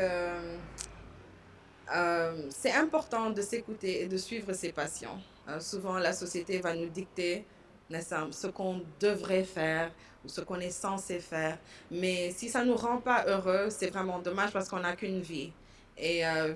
je pense qu'en ce moment, je suis vraiment inscrite dans une dynamique de cultiver la joie chez l'être humain, chez la personne, chez moi-même. Et donc, et ça commence par honorer nos passions. Donc, s'il y a quelque chose qui vraiment, qui vous passionne et que vous vous lancez dedans, il y a moyen déjà de vous procurer de la joie, mais aussi d'en faire un business ou d'en faire une activité qui peut être génératrice de revenus ou de valeur en général. C'est-à-dire que vous apportez quelque chose, un plus à la vie de quelqu'un ou à votre vie vous-même, si c'est sur le plan monétaire. Et je pense qu'on devrait partir de là, vraiment de s'écouter plus, de trouver les petits moyens, même si ce n'est pas toujours évident, de trouver les petits moyens d'honorer ce qui nous passionne et d'en faire quelque chose, de l'intégrer dans nos vies. Ne pas laisser notre vie être je vais au travail, je m'occupe des enfants, je suis stressée, je suis fatiguée. Ce serait vraiment dommage. Et donc, en tant que femme africaine, je crois qu'en ce moment, on a énormément d'outils et de moyens avec l'accès, la technologie, l'accès au digital, l'Internet. Avec Google, on peut tout faire. Entre Google et YouTube, on peut tout faire. Et je pense que c'est vraiment le moment. looy wax Sénégalais yi la seetaan looy wax journée la femme si jigéen ñi nga xam si tamit ñu ngi toog seen kër te defuñu dara ak jigéen ñi nga xam si ni amuñu métier looy wax jigéen ñi nan la ñu war a comportement ak nan la ñu war a téye seen jëkkër nan la ñu war a téye seen njaboot. waa jéem a am jom rek te gën a góorgóorlu parce que man sax dama gisatul benn jigéen bu ñàkk jom boo demee marché aslem sa yaram day daw ñi ngi jaay ay ceen ñi ngi jaay ay caq ñi ngi jaay ay fer ñi ngi jaay ay sër tubaarkalla macha allah di gërëm nag Ndeye Saly Dieng ministre de la femme de la famille di gërëm Macky Sall Macky nag maa lay wax leen yaa ma ne woon ma ni la te nettee too ma te gis naa ko ma ni te man yaatee ma ni ko te boo ma ne woon su ma nettee dinaa ko ni di gërëm nag Marème Faye Sall Macky maa lay déglu ba léegi nag Sall tontu ma nag te woo ma nag làmb ju ma dem woy la te man yow yaay sunu président yow laa am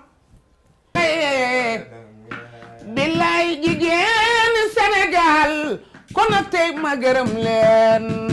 dëgg-dëgg jàmbaar ngeen bu góor ñu xëyee gontu ngeen waaw waaw kon nag tey ma gërëm leen dëgg-dëgg jàmbaar ngeen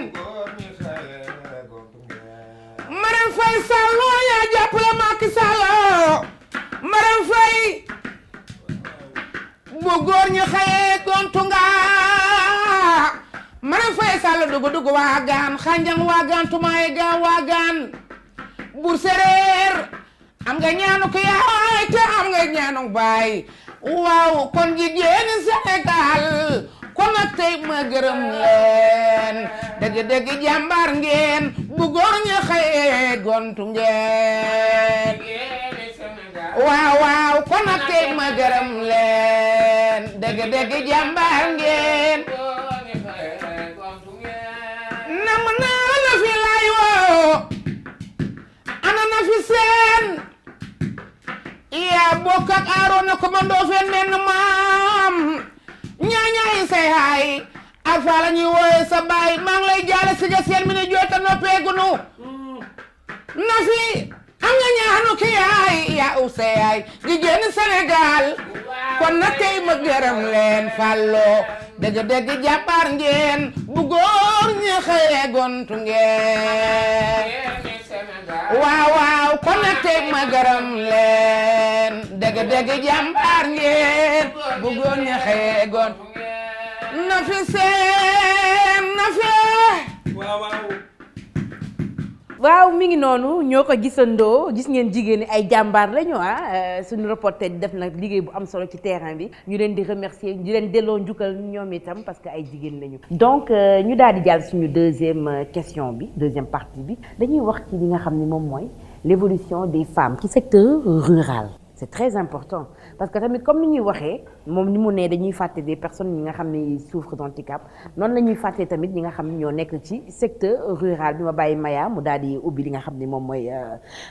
baal bi. Déjà maa ngi lay remercier ci question bi parce que loolu ça me concerne personnellement moi-même qui te parle je suis lougatoise fa laa juddoo màggee fa yaroo fa bi ma amee bac laa ñëw Dakar malheureusement ma xaw fi càng tuuti mais am na samay mbokk yu fa nekk comme par exemple ma mère elle est là-bas je lui dis tout le temps n'attends pas à ce que Maya envoie la benn somme pour que nga ciy dund non essaie de prendre cette somme là boole kaak li nga am nga créer loo xam ne yow da ngay dem am sa autonomie financière ba dootoo dépendre ci kenn. Effectivement elle a suivi les conseils d'après man lu ndaw li ma ko yónnee ak moom li mu dajale elle a créé benn poulailler ci biir kër gi vu que ci région yi kër yi dafay yaatu dafay am ëtt dafay am suuf elles ont le temps mu créé fa benn poulailler ba nga xam ne tey jii li muy gagné foofu soxlaatul benn Maya bu ko yónnee 1 franc ou 2 francs parce que maintenant am na benn indépendance boo xam ni am na ko exemple boobu ça concerne tout le monde ñu nekk ci région yi ci village yi bu leen xaar état di leen financer jéem leen xool lan ngeen di créer su ngeen amee 1000 francs dem leen jënd luy jar 1000 francs ngeen jaayaat ko am ci benn bénéfice 300 ainsi de suite noonu lay def ba nekk fonds bu rëy boo xam ne vous n'allez dépendre de personne c'est pas parce qu'on est en mode rural que waroo liggéey ñëpp war a liggéey ñëpp mën nañu liggéey ñëpp am nañu xel. am na solo lan nga ci bëgg a dolli. waaw man li ma ci bëgg a dolli mooy waaw femmes rurales yi man je me dis que wax dëgg war nañ leen a delloo njukkal parce que elles se battent du matin au soir autant femme yi nekk ci àll bi liñ leen xamee woon mooy soq bojj dem wali ñëw togg loolu lañ leen xamee woon wala dem ci rizières yi di jiw ceeb bi di ko béy di ko góob mais léegi femmes yi dañu ànd ak benn bravoure boo xam ne nii comme boo demee si duñu dëkk yi man mën naa joxe cité benn cas boo xam ne nii ci île du Saloum yi la boo demee ci fi ñuy wax ay Ndangaan ay Simal ay Djilor dëkk yooyu boo fa demee da ngay gis ne femmes yi dañuy yëngu ci transformation produit halieutique mooy lépp luy génn ci géej gi ñu ngi defar ay keccax ñi ngi defar ay paañ ay crevettes yu wow di ko transformer di ko jaay nit yi di ko exporter ndax man dem naa xaw naa tukki un peu partout am na fu ma jot a dem mais damay gis produit yooyu dañ koy teg foofu ñëpp di ko jënd te loolu tamit dañuy wax ne que day participer ci économie Sénégal boo demee côté Fatick yooyu mooy femmes yi liggéey ci affaire xorom bi ñooñu dañoo soxla accompagnement comme ni ma koy waxee parce que xorom day dagg loxo ku ne xam na ko day dagg tànk donc ñooñu au moins elles ont besoin de masques de gants ak de bottes yoo xam ne yooyu la ñuy sol pour liggéey ci xorom bi boo demee Mbour man fa ma dëkk ndax man sama yaay Mbour la dëkk man Mbour laa dëkk te fa lay milité femmes yi dañ daan teg ay taabal di jaay jën ci mbedd yi waaye léegi koo ci gis mareyeur la day dem di jaay ay gaal te xam nga ne jaay gaal du c'est pas une mince affaire parce que da ngay jël xaalis bi nga doon jaayee jën di dajale bokk ci ay tonti nag yooyu boo teggee nga dem jënd gaal di ko jaay xam naa ci ay femmes yu bari yoo xam ne ci loolu la ñuy yëngu jaay gaal beeg yooyu noonu. est-ce que gënuñu ñu organiser. ñoom ñoo ñu ëpp xaalis ëpp ñu autonomisation financière ndax boo jëlee salarié bi salaire am la am salaire u léegi yi boo ko fayeekoo le 31 du 10 mu jeex mais bu dee femmes yi nga xam dañuy liggéey di yaar xaalis tout le temps. mais en plus de ça les ONG ak ñi nga xam ne mooy association yi nga xam ne dañuy nekk ci bitim réew banque yu mag yi projet bu état def rek jëmee ko ci autonomisation des femmes yi nekk dans le milieu rural dañuy adopté parce que ñoom la ñu gën a sawar a jàppale parce que soo waxee tout le temps dañuy wax ne c'est des femmes yoo xam ne dañu faible maanaam yoruñu loo xam ne nii war nañu mën a am seen suffisance su bopp donc dañuy gis ne que ñooñu ñu jàppale leen ñoo gën te boo seetloo tamit dëgg rek su ñëwee nañ ko wax femmes yi nekk ci village yi entre parenthèses ñoo gën a honnête waaw parce que bu ñu lebee dañuy sawar a fay pour jëlaat leneen problème yi ngay am ci biir ville yi en matière de crédit doo ko am ci village yi donc je peux dire que côté boobu am na avancé mais il reste beaucoup à faire par rapport à l'accompagnement des femmes côté boobu état bi politique d'emploi la mën a def wala politique de partenariat maanaam ñu ut ay partenaires yoo xam ne dinañu ñëw imposer wu dugg ci biir village yi xool ñan la ñu mën a accompagner en financement ñu accompagner leen mais loolu yëpp aussi partenaires yi duñu ñëw direct dem ci femmes yi dañuy jaar ci microfinance yi loolu moo tax président teg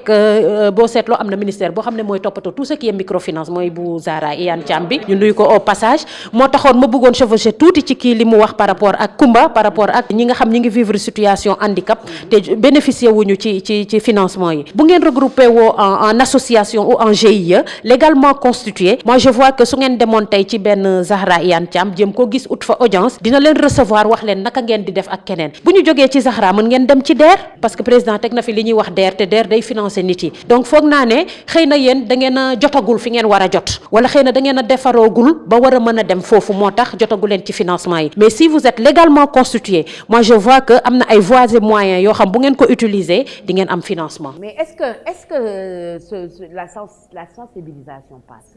Est-ce que les informations passent? Joxal ma sama mbokk mi nga xam ni ci média yi est-ce que les informations passent ba ñoom ñu ci mel nii ñoom ak keneen ak benn femme bu nekk dans le milieu rural mën a am information bi nga xam ne mooy tax nga di xaaral ma jug boole samay moromu jigéen créer suñu GIE wala suñu association bi nga xam ne dinañ mën a am suñu liggéey boo xam ne dinañ ci mën a jàppale. nañ bàyyi di déglu émission fait divers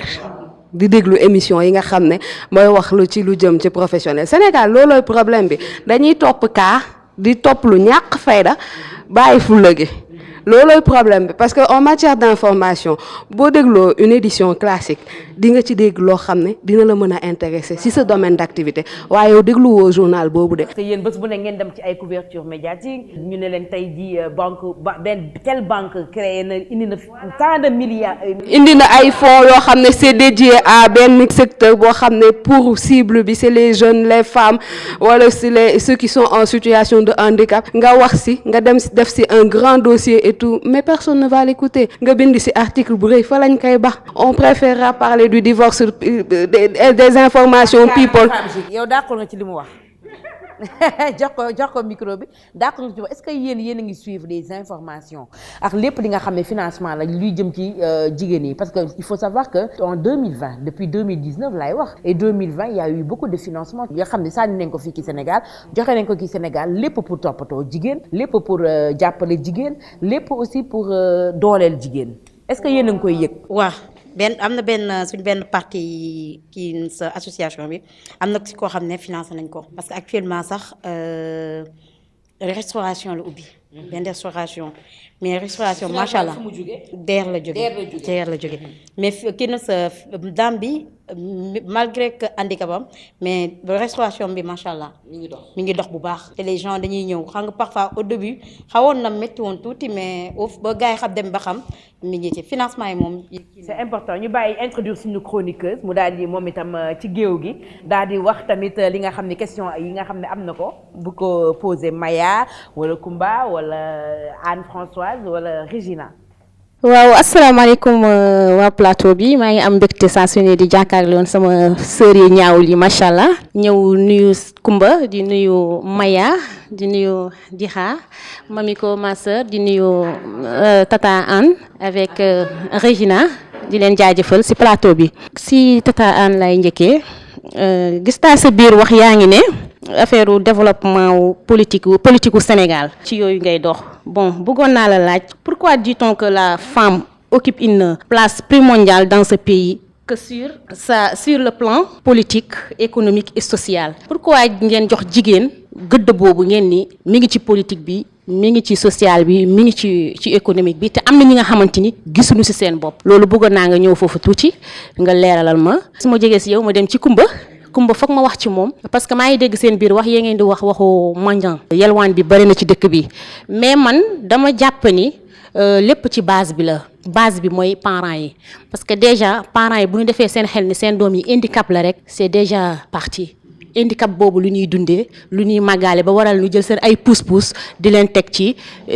yoon yi ñu dem yelwaan te nu war leen suivre benn formation bi nga xamante ni dina am benn côté fu mu leen féetee parce que amuñu amour boobu parce que bu ñu amoon amour boobu man gëm naa ne du ñu leen teg ci ay chaise roulante ñuy yalwaan loolu bëgg naa nga ñëw foofu bu baax a baax parce que yaa ngi ni am nga association fii ci Ndakaaru. man li ma lay tontu ci li ñuy wax ne la nu mu tudd femme facteur de développement la dañuy delluwaat tuuti comme ni ma la ko waxee ci thème bi ñu am maanaam l'évolution de la femme de l'indépendance à nos jours soo seetluwee les femmes sont toujours au devant de la scène depuis indépendance ba tey jii de suñu ginnaaw soo ko seetloo bu baax soo xoolee les postes de responsabilité yi fi jot a am yépp femmes yi dañ ci am partie gaa nag comme li Olof Ndiaye di wax parité bi maître Abdoulaye Wade dañu voté ko fi loi boobu mu tegal ñu ko liñ ci jublu woon amuñu ko ndax dañu ne woon bu ñu tegee benn place góor teg benn place jigéen mais dañu gis ne que bu ñu tegee ñaari place góor dinañ teg benn place jigéen mais tamit boo seetluwee jigéen ba place ba muy am ci institution ba wala fa lañ ko teg di ngay gis ne daf ci am ay ngëneel ba des fois da ngay gis ne femmes yooyu dañ leen di primer man mii dama lay jox sama cas man sama yëfi bopp man je suis dans le privé je suis assureur conseil ci benn société d'assurance fii nii de la place mais dem naa fi benn forum Grande Montana la tudd boo xam ne dañ ma yóbbu woon pour ma def benn panel ci couverture santé universelle parce que j'ai eu une expérience professionnelle fa may liggéeyee def fa ay at yooyu ba ma ko defee dañ maa primé te du woon man kese maa fa nekkoon am na ñeneen ñu fa nekkoon ñoo xam ne nii xëy na ñoom def nañ lu ma fa def waaye man dañ maa primé donc loolu moo lay won ne la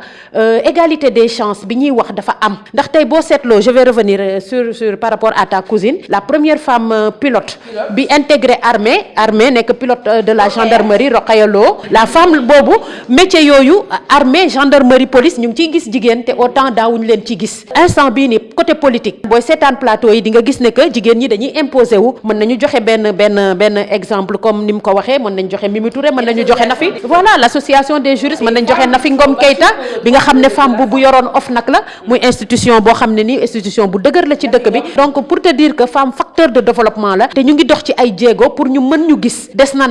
na lu bari te jox nañ ñu cër ndaxte bu yàggul ci mois de décembre bi gis nañ que ne le président Macky Sall criminalisé na viol te loolu yëpp dafa bokk ci loo xam ne ak yelleefu jigéen la boo xam ne ni dañu ko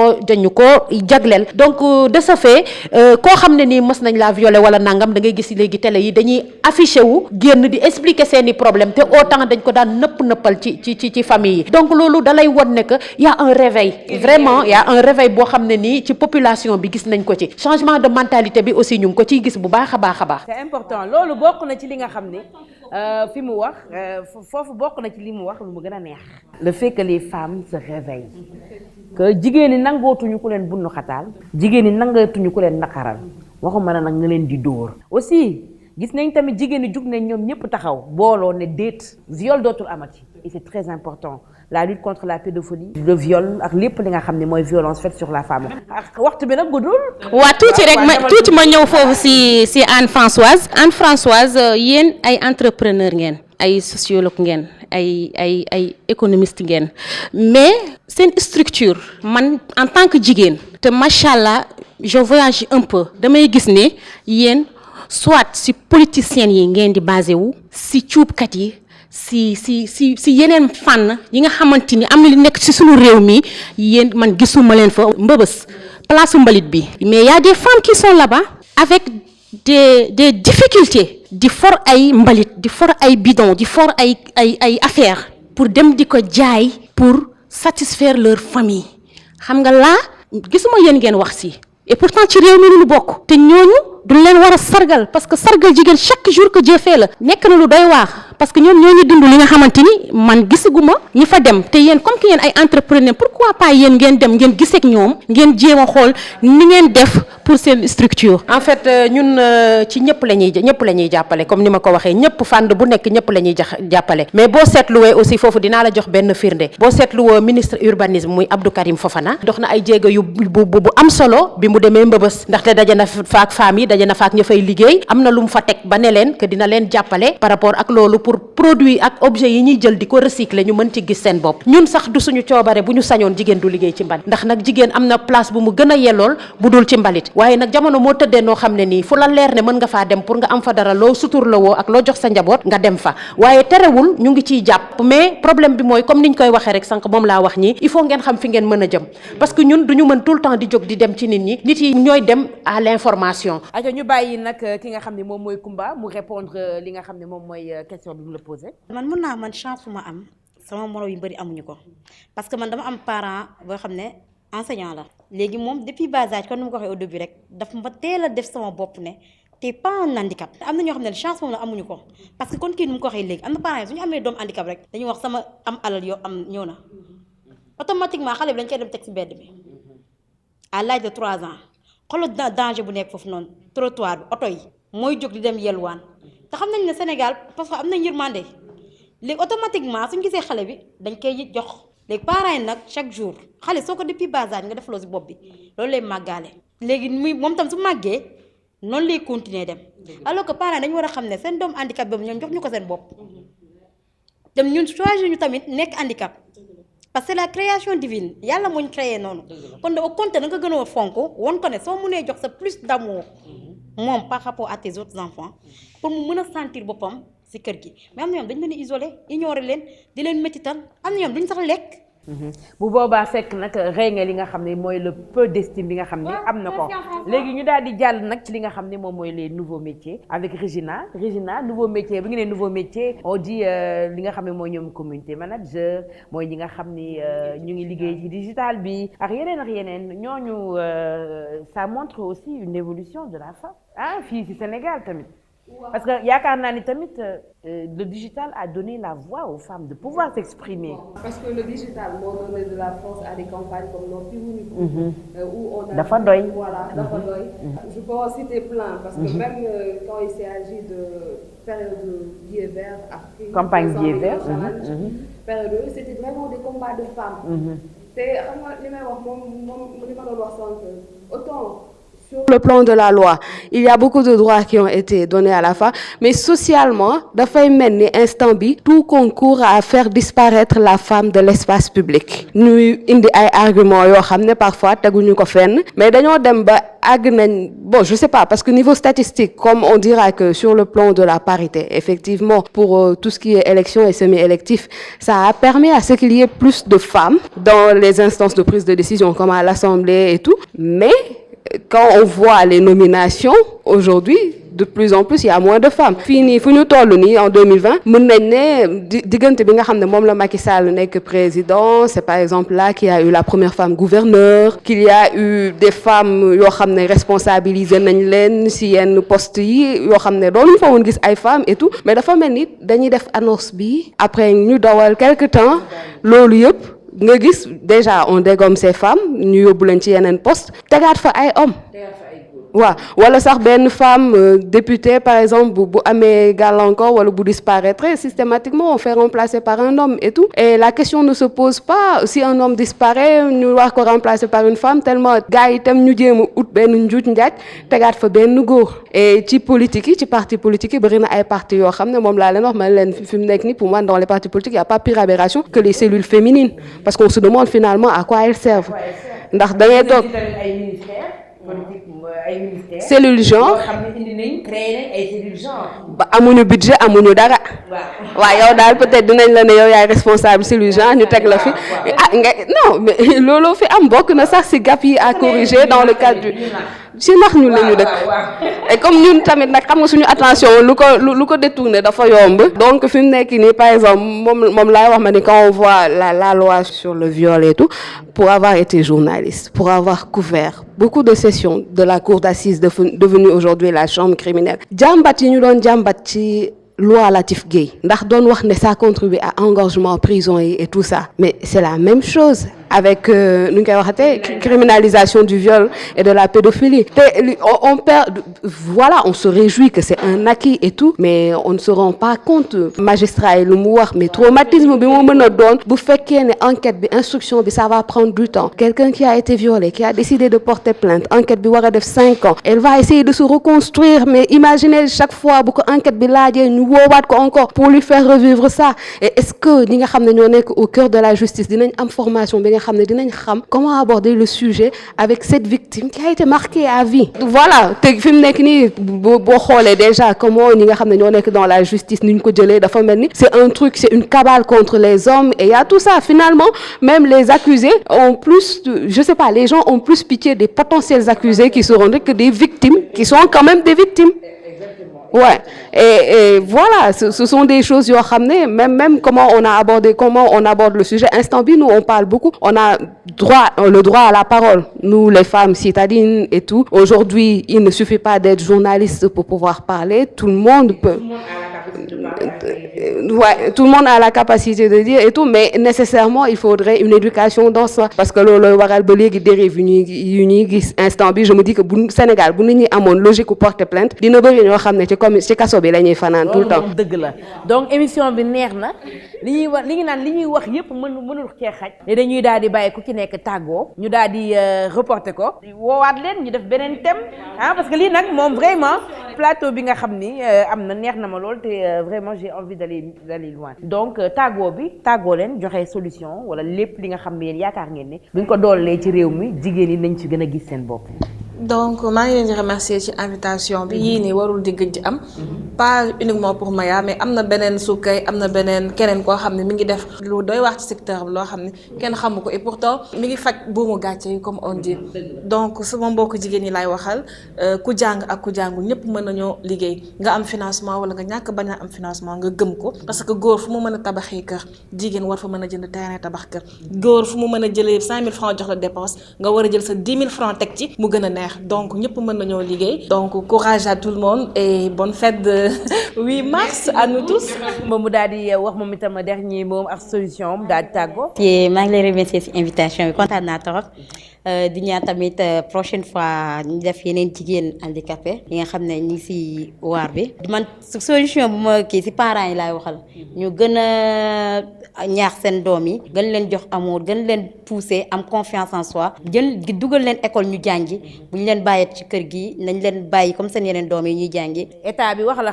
état bi sociétés les entreprises là. solution ma leen jox nañ bàyyi handicapé su ñëwee déposé ñuy rejeter dossier bi wala ñu koy classé par rapport parce que handicapé la état bi moom mi ngi def jéego dëgg yàlla on n'a rien à dire à l'état parce que gars ñoom moo permettre ñu bëri ñu intégrer fonction publique yi am na handicapé yu bëri yu ma xam ñu ngi fonction publique état bi moo tax leen rek laa koy ñaan mu gën ñoo jàppale gën nañoo bàyyi xel ci construction yi surtout ça ci construction yi nañ ñu gën a bàyyi xel loolu laay ñaax. c'est important ñu daal di bàyyi tamit ki nga xam ne moom mooy Anne-Françoise mu daal di tàggoo. maa ngi leen di gërëm ci invitation bi d'abord di tamit di gërëm aussi suñu mbokk yi comme man fi ma bokk catholique yi nga xam dañu commencé koor gi di ñaan yàlla ni ñu ko tàmbalee nii mu may ñu yeggale ko gaa metti na tàng na trop te fan yi ndax poussière na aussi waaye ñu ngi ñaan rek ñu may ñu capacité buñ ko mën a muñee ba mu jeex di wax ne que man li ma accent bi may gën a joxe fi may gën a def accent bi mooy par rapport ak festivité 8 mars bi suñ ko mënoon vraiment gën a wàññi te woo femmes yi à l'essentiel maanaam jour boobu ñu def ko jour boo xam ne nii restitution lay doon maanaam restitution mooy la ñu def comme ni mu ko waxee sama xarit bu rafet bi di sa chroniqueuse bi la ñu defoon daaw ñu xool jéego yiñ ci def ak lu ñuy tegaat man loolu dina ma neex ñu boole ci ak journée 10 octobre bi nga xam dañuy jouer célébrer journée internationale de la jeune fille ñu jàngal jeune fille bi que lii la war a toogee nii la war a defee ndax mami ko dañoo nekk ci jamono joo xam ne viol yi dafa bari pédophilie bi dafa bari inceste bi dafa bari ba tax na dañu war a toog ak suñu doom yi wax leen lan la ndax seen conscientiser leen parce que tout le temps dañuy wax ne que Sénégal dañu am sujet tabou amatul ndax fi réew mi toll moo tax vol yi bari na kidnapping yi bari na sàcc xale yi bari na donc pour man instant bii nii li ñu war a gën a def mooy ñaax xale yi ñaax mag ñi te nag femmes yi jóg nag engagé wu ci politique man côté politique bi laay wax il faut femmes yi engagé wu ci politique bi waaw politique bi non il faut femmes yi engagé wu ci politique bi loolu c'est un appel que je lance à tout un chacun parce que la politique n'est rien d'autre que la gestion de la cité et nous avons notre mot à dire. waaw bu bi jaxasoowee nag joxal ma Régina. Mamiko, ce fut un plaisir pour man d'être sur ce plateau, d'être avec ces femmes si extraordinaires. Pour man waroo leen ko yamale ci juste festivité 8 mars bi dafa war a nekk émission boo xam da ngeen koy def 2 fois par mois di inviter différents portraits de femmes ngeen toog waxtaan parce qu'il est important fi mu nekk nii qu'on redonne aux femmes la place qu'elles méritent dans notre société parce que dañuy wax xam nga pour man c'est cliché parfois bu may ruube damay ne c'est cliché et tout mais xam nga góor boo ko defalee góor day defal ci poche bonde dem dox bi waaye jigéen bi boo ko defalee dina taxaw ne xaaral ma may sama pap xaaral ma may sama alaaji bi xaaral ma def ko lii xale yi gis nga ñooñu noonu ñëpp lay xalaat et tout donc c'est important ñuy capaciter les femmes et puis par rapport ak Kumba mu bëggoon wax leen c'est important aussi socialement qu'on contribue à déconstruire tous les mythes qu'il y a autour man personnellement dama nekk xale handicapé pour man day liggéey parce que ñun bi ñu nekkee xale dëkk Fatick salon bi ñu doon coiffé ki ko yoroon Elma Thiaré la tuddoon elle était handicapée sama yaay dafa amoon benn xaritu coiffeuse moom tamit dafa doon sox bu graw mais moom moo ko doon coiffé chaque fois bu amoon xew et des trucs comme ça élection Miss Fatick et tout ñoom ñoo doon maquiller c'est elle parce que ñaari salon de coiffure yi amoon Fatick ñoom ñaar ñoo ko yoroon j'ai grandi avec ça ba mu ñëwee gis Dakar man ay nit yu yalwaan je me disais mais pourquoi ñu yalwaan parce que Elma doonu woon yalwaan te salon de coiffure am tous ses frères yi nga xam ne ici sœurs yi doon jàng bu ñu wàcc tout le monde se retrouvait là-bas donc tu pouvais te faire coiffer par toute la famille Thiaré. mais gisoo benn vidéo buy jàll fan yi Inde jaaykatu beñe bi nga xam ne. voilà c'est ça parce que bu amul woon ñu koy jënd il faut du ko kii waaw ba ñu koy filmer. et ça veut dire que nit ñi dañoo dem ba handicapé lié wuñ ko à une malédiction ou à un truc comme ça bëgg naan la ay nitu ndox laa xawma expression yoo xam ne man bi ma màggee laa ko dégg ma naan mais nit ñi wax dof yi ñuy wax nii et tout c'est quoi donc il est important sur ça que ñu ciy liggéey ñu ciy waxtaan di joxe ay émissions yu mel nii yoo xam ne nit ñi dinañ toog sottante xalaat waxtaan civilisement. waaw et man des fois je me demande où nous est venue cette idée ak jikko bi nga xam ni mooy jikko saboté wàññi nit tuutal nit rabaisser nit maanaam c'est comme si que nous pour nous sentir importants et pour nous relever on a besoin de sous-estimer rabaisser la personne qui est en face de nous pour pouvoir nous prévaloir te loolu feebar la te amul fenn fu dul Sénégal ndax amul feneen ci àddina. dëgg la du diine du aada du cosaan donc war nañ ko xeex merci beaucoup. ñu bàyyi suñu chroniqueuse yi ñu daal di tàggoo. waaw mami ko balaa may tàggoo dinaa am lu ma ñambaas tuuti ci jigéen ñi nuñ ci bàyyi xel bu baax ñun ñëpp ay jigéen lañu saa su ne du ñuy fete fetu jigéen te du fi mus a jóge kon ñun war nañoo bàyyi xel tuuti man sama constat bi ma def depuis nu waxee parité depuis nu ko waxee selu lu bari xew rawatina fii ci réew mi Sénégal si la constaté viol yi métti yi si la constaté sàcc yi métti xale yi si la constaté violence yi. pourquoi xaaral ma ñëw pourquoi dama la bëgg a wax ni viol bu métti bi ak sàcc bu métti bi yàgg naa xew mais il faut pas oublier la force des médias. Tout le monde a un portable, tout le monde a l'internet, tout le monde est dans Instagram, Snap et tout ça. waaw mami nee ma foofu tuuti lu tax ma wax loolu parce que depuis ñu waxee ay parité si li ñu commencé ñun ci buggum dërëm talatuñu suñu jëkkër yi di yeewu 4 heures du matin 5 heures du matin pour wuti ji lu ñu def c'est vrai metti na mais on est appelé à rester chez nous aussi pour gérer la famille. non tàggool beneen débat bi indi. non c'est vrai foofu dama koy souligner tuuti rek waaw dama koy souligner tuuti rek lu tax ma wax loolu parce que c'est des constats non mënoo àggali tàggool rek. mais lu tax jigéen ñi duñ ko nangu lu tax jigéen ñi duñ ko nangu waaw d'accord léegi maa ngi remercier ñi ni seetaan ñi di leen jox dig daje incha ba beneen yoon ci beneen numéro du ñu gëj di def lii parce que neex na parce que lu bëri bëgg nañ koo wax man indi naa sama carnet lu bëri bëggoon naa ko wax mais comme que xeju fi amul problème ba beneen yoon rek inshallah non dinaa defaat yeneen plateau yu gën a sax parce que am na lu ñu war a wax c'est vrai ay jigéen lañu mais am na lu ñu war a wax lu pour ñu defar suñu toogaay c'est très important am plateau voilà neexal sa waay neexal sa kër ay ñu bàyyi xati mu daal di tàggoo émission bi neexoon na trop li Olof Njaay di wax di duuf si nag li xajul ci cin bi ndax waxtaan bi yaatu na yaatu boo xam ne ku nekk nga ciy gis boppam comme niñ ko amee yaakaar ba tax na ñoo ngi remercier suñu invité yu yaañ yi nga xam ne seen xam-xam dafa màcc loolu ci li ñuy wax di jaajëfal ñi nga xam ne tamit dem ñoo ñu doon teewlu juste tamit di wax rek ne 8 mars bii ni du journée boo xam ne dañ ko war a def journée boo xam ne dañ koy def journée festivité di sañseek di simmeekook di photo wook dafa war a doon journée boo xam ne ku ci nekk da nga war def jàngat xool daaw li nga xam ne moo doxoon wala moo doxul woon ci sama côté ma jéem a xool lu may def ba def ay réforme ba tax na may ñaaxaat tamit jigéen ñi ñu gën a góorgóorluwaat bu baax aussi jéem a xam seen i valeur te tamit jéem a xam tam seen i droit tey benn xadi peut-être xamul ay droit am demal seeti ki nga xam ne peut-être moom xam na dara ci droit ngeen toog waxtaan parce que ñun tam suñu problème mooy dañoo rëy dañu amee problème am nga complexe dem toog ci sa morom peut-être laaj ko yenn nii bu ñu déggowee suñu biir am entente rek incha allah j'espère que ne message bi nga xam ne moo jàllagul ci ñenn ñi ba léegi mën naa ne ku ci nekk dina ko jot ba ku ci ne mën a xeex say droit mën a taxaw bu baax a baax xam ne góor baax na waaye jigéen baax na tamit waaye taxul ñu xarit tamit suñu góor yi loolu fort na waaw suñuy xarit leen góor yi ñoom ñuy mottali il faut se le dire mais gis ngeen suñu plateau bi nu ñu yàndee ñun nag def ko pour sargal yi nga xam ne mooy jigéen ñi bu ñu nee jigéen nag amul kenn koo xam ne génn nañ la ci ngay célibataire ngay jeune fille ngay dame ngay mag suñu maam yi ñëpp ñu ngi leen di sargal di leen remercier bu baax a baax ci seen teewlu di leen remercier bu baax a baax ci suivre bi nga xam ne suivre ngeen ko seen plateau spécial sargal jigéen sur Leral TV ñuy remercier bu baax a baax waa restaurant Le Baron ak suñu invité yu ñaaw yi à très bientôt.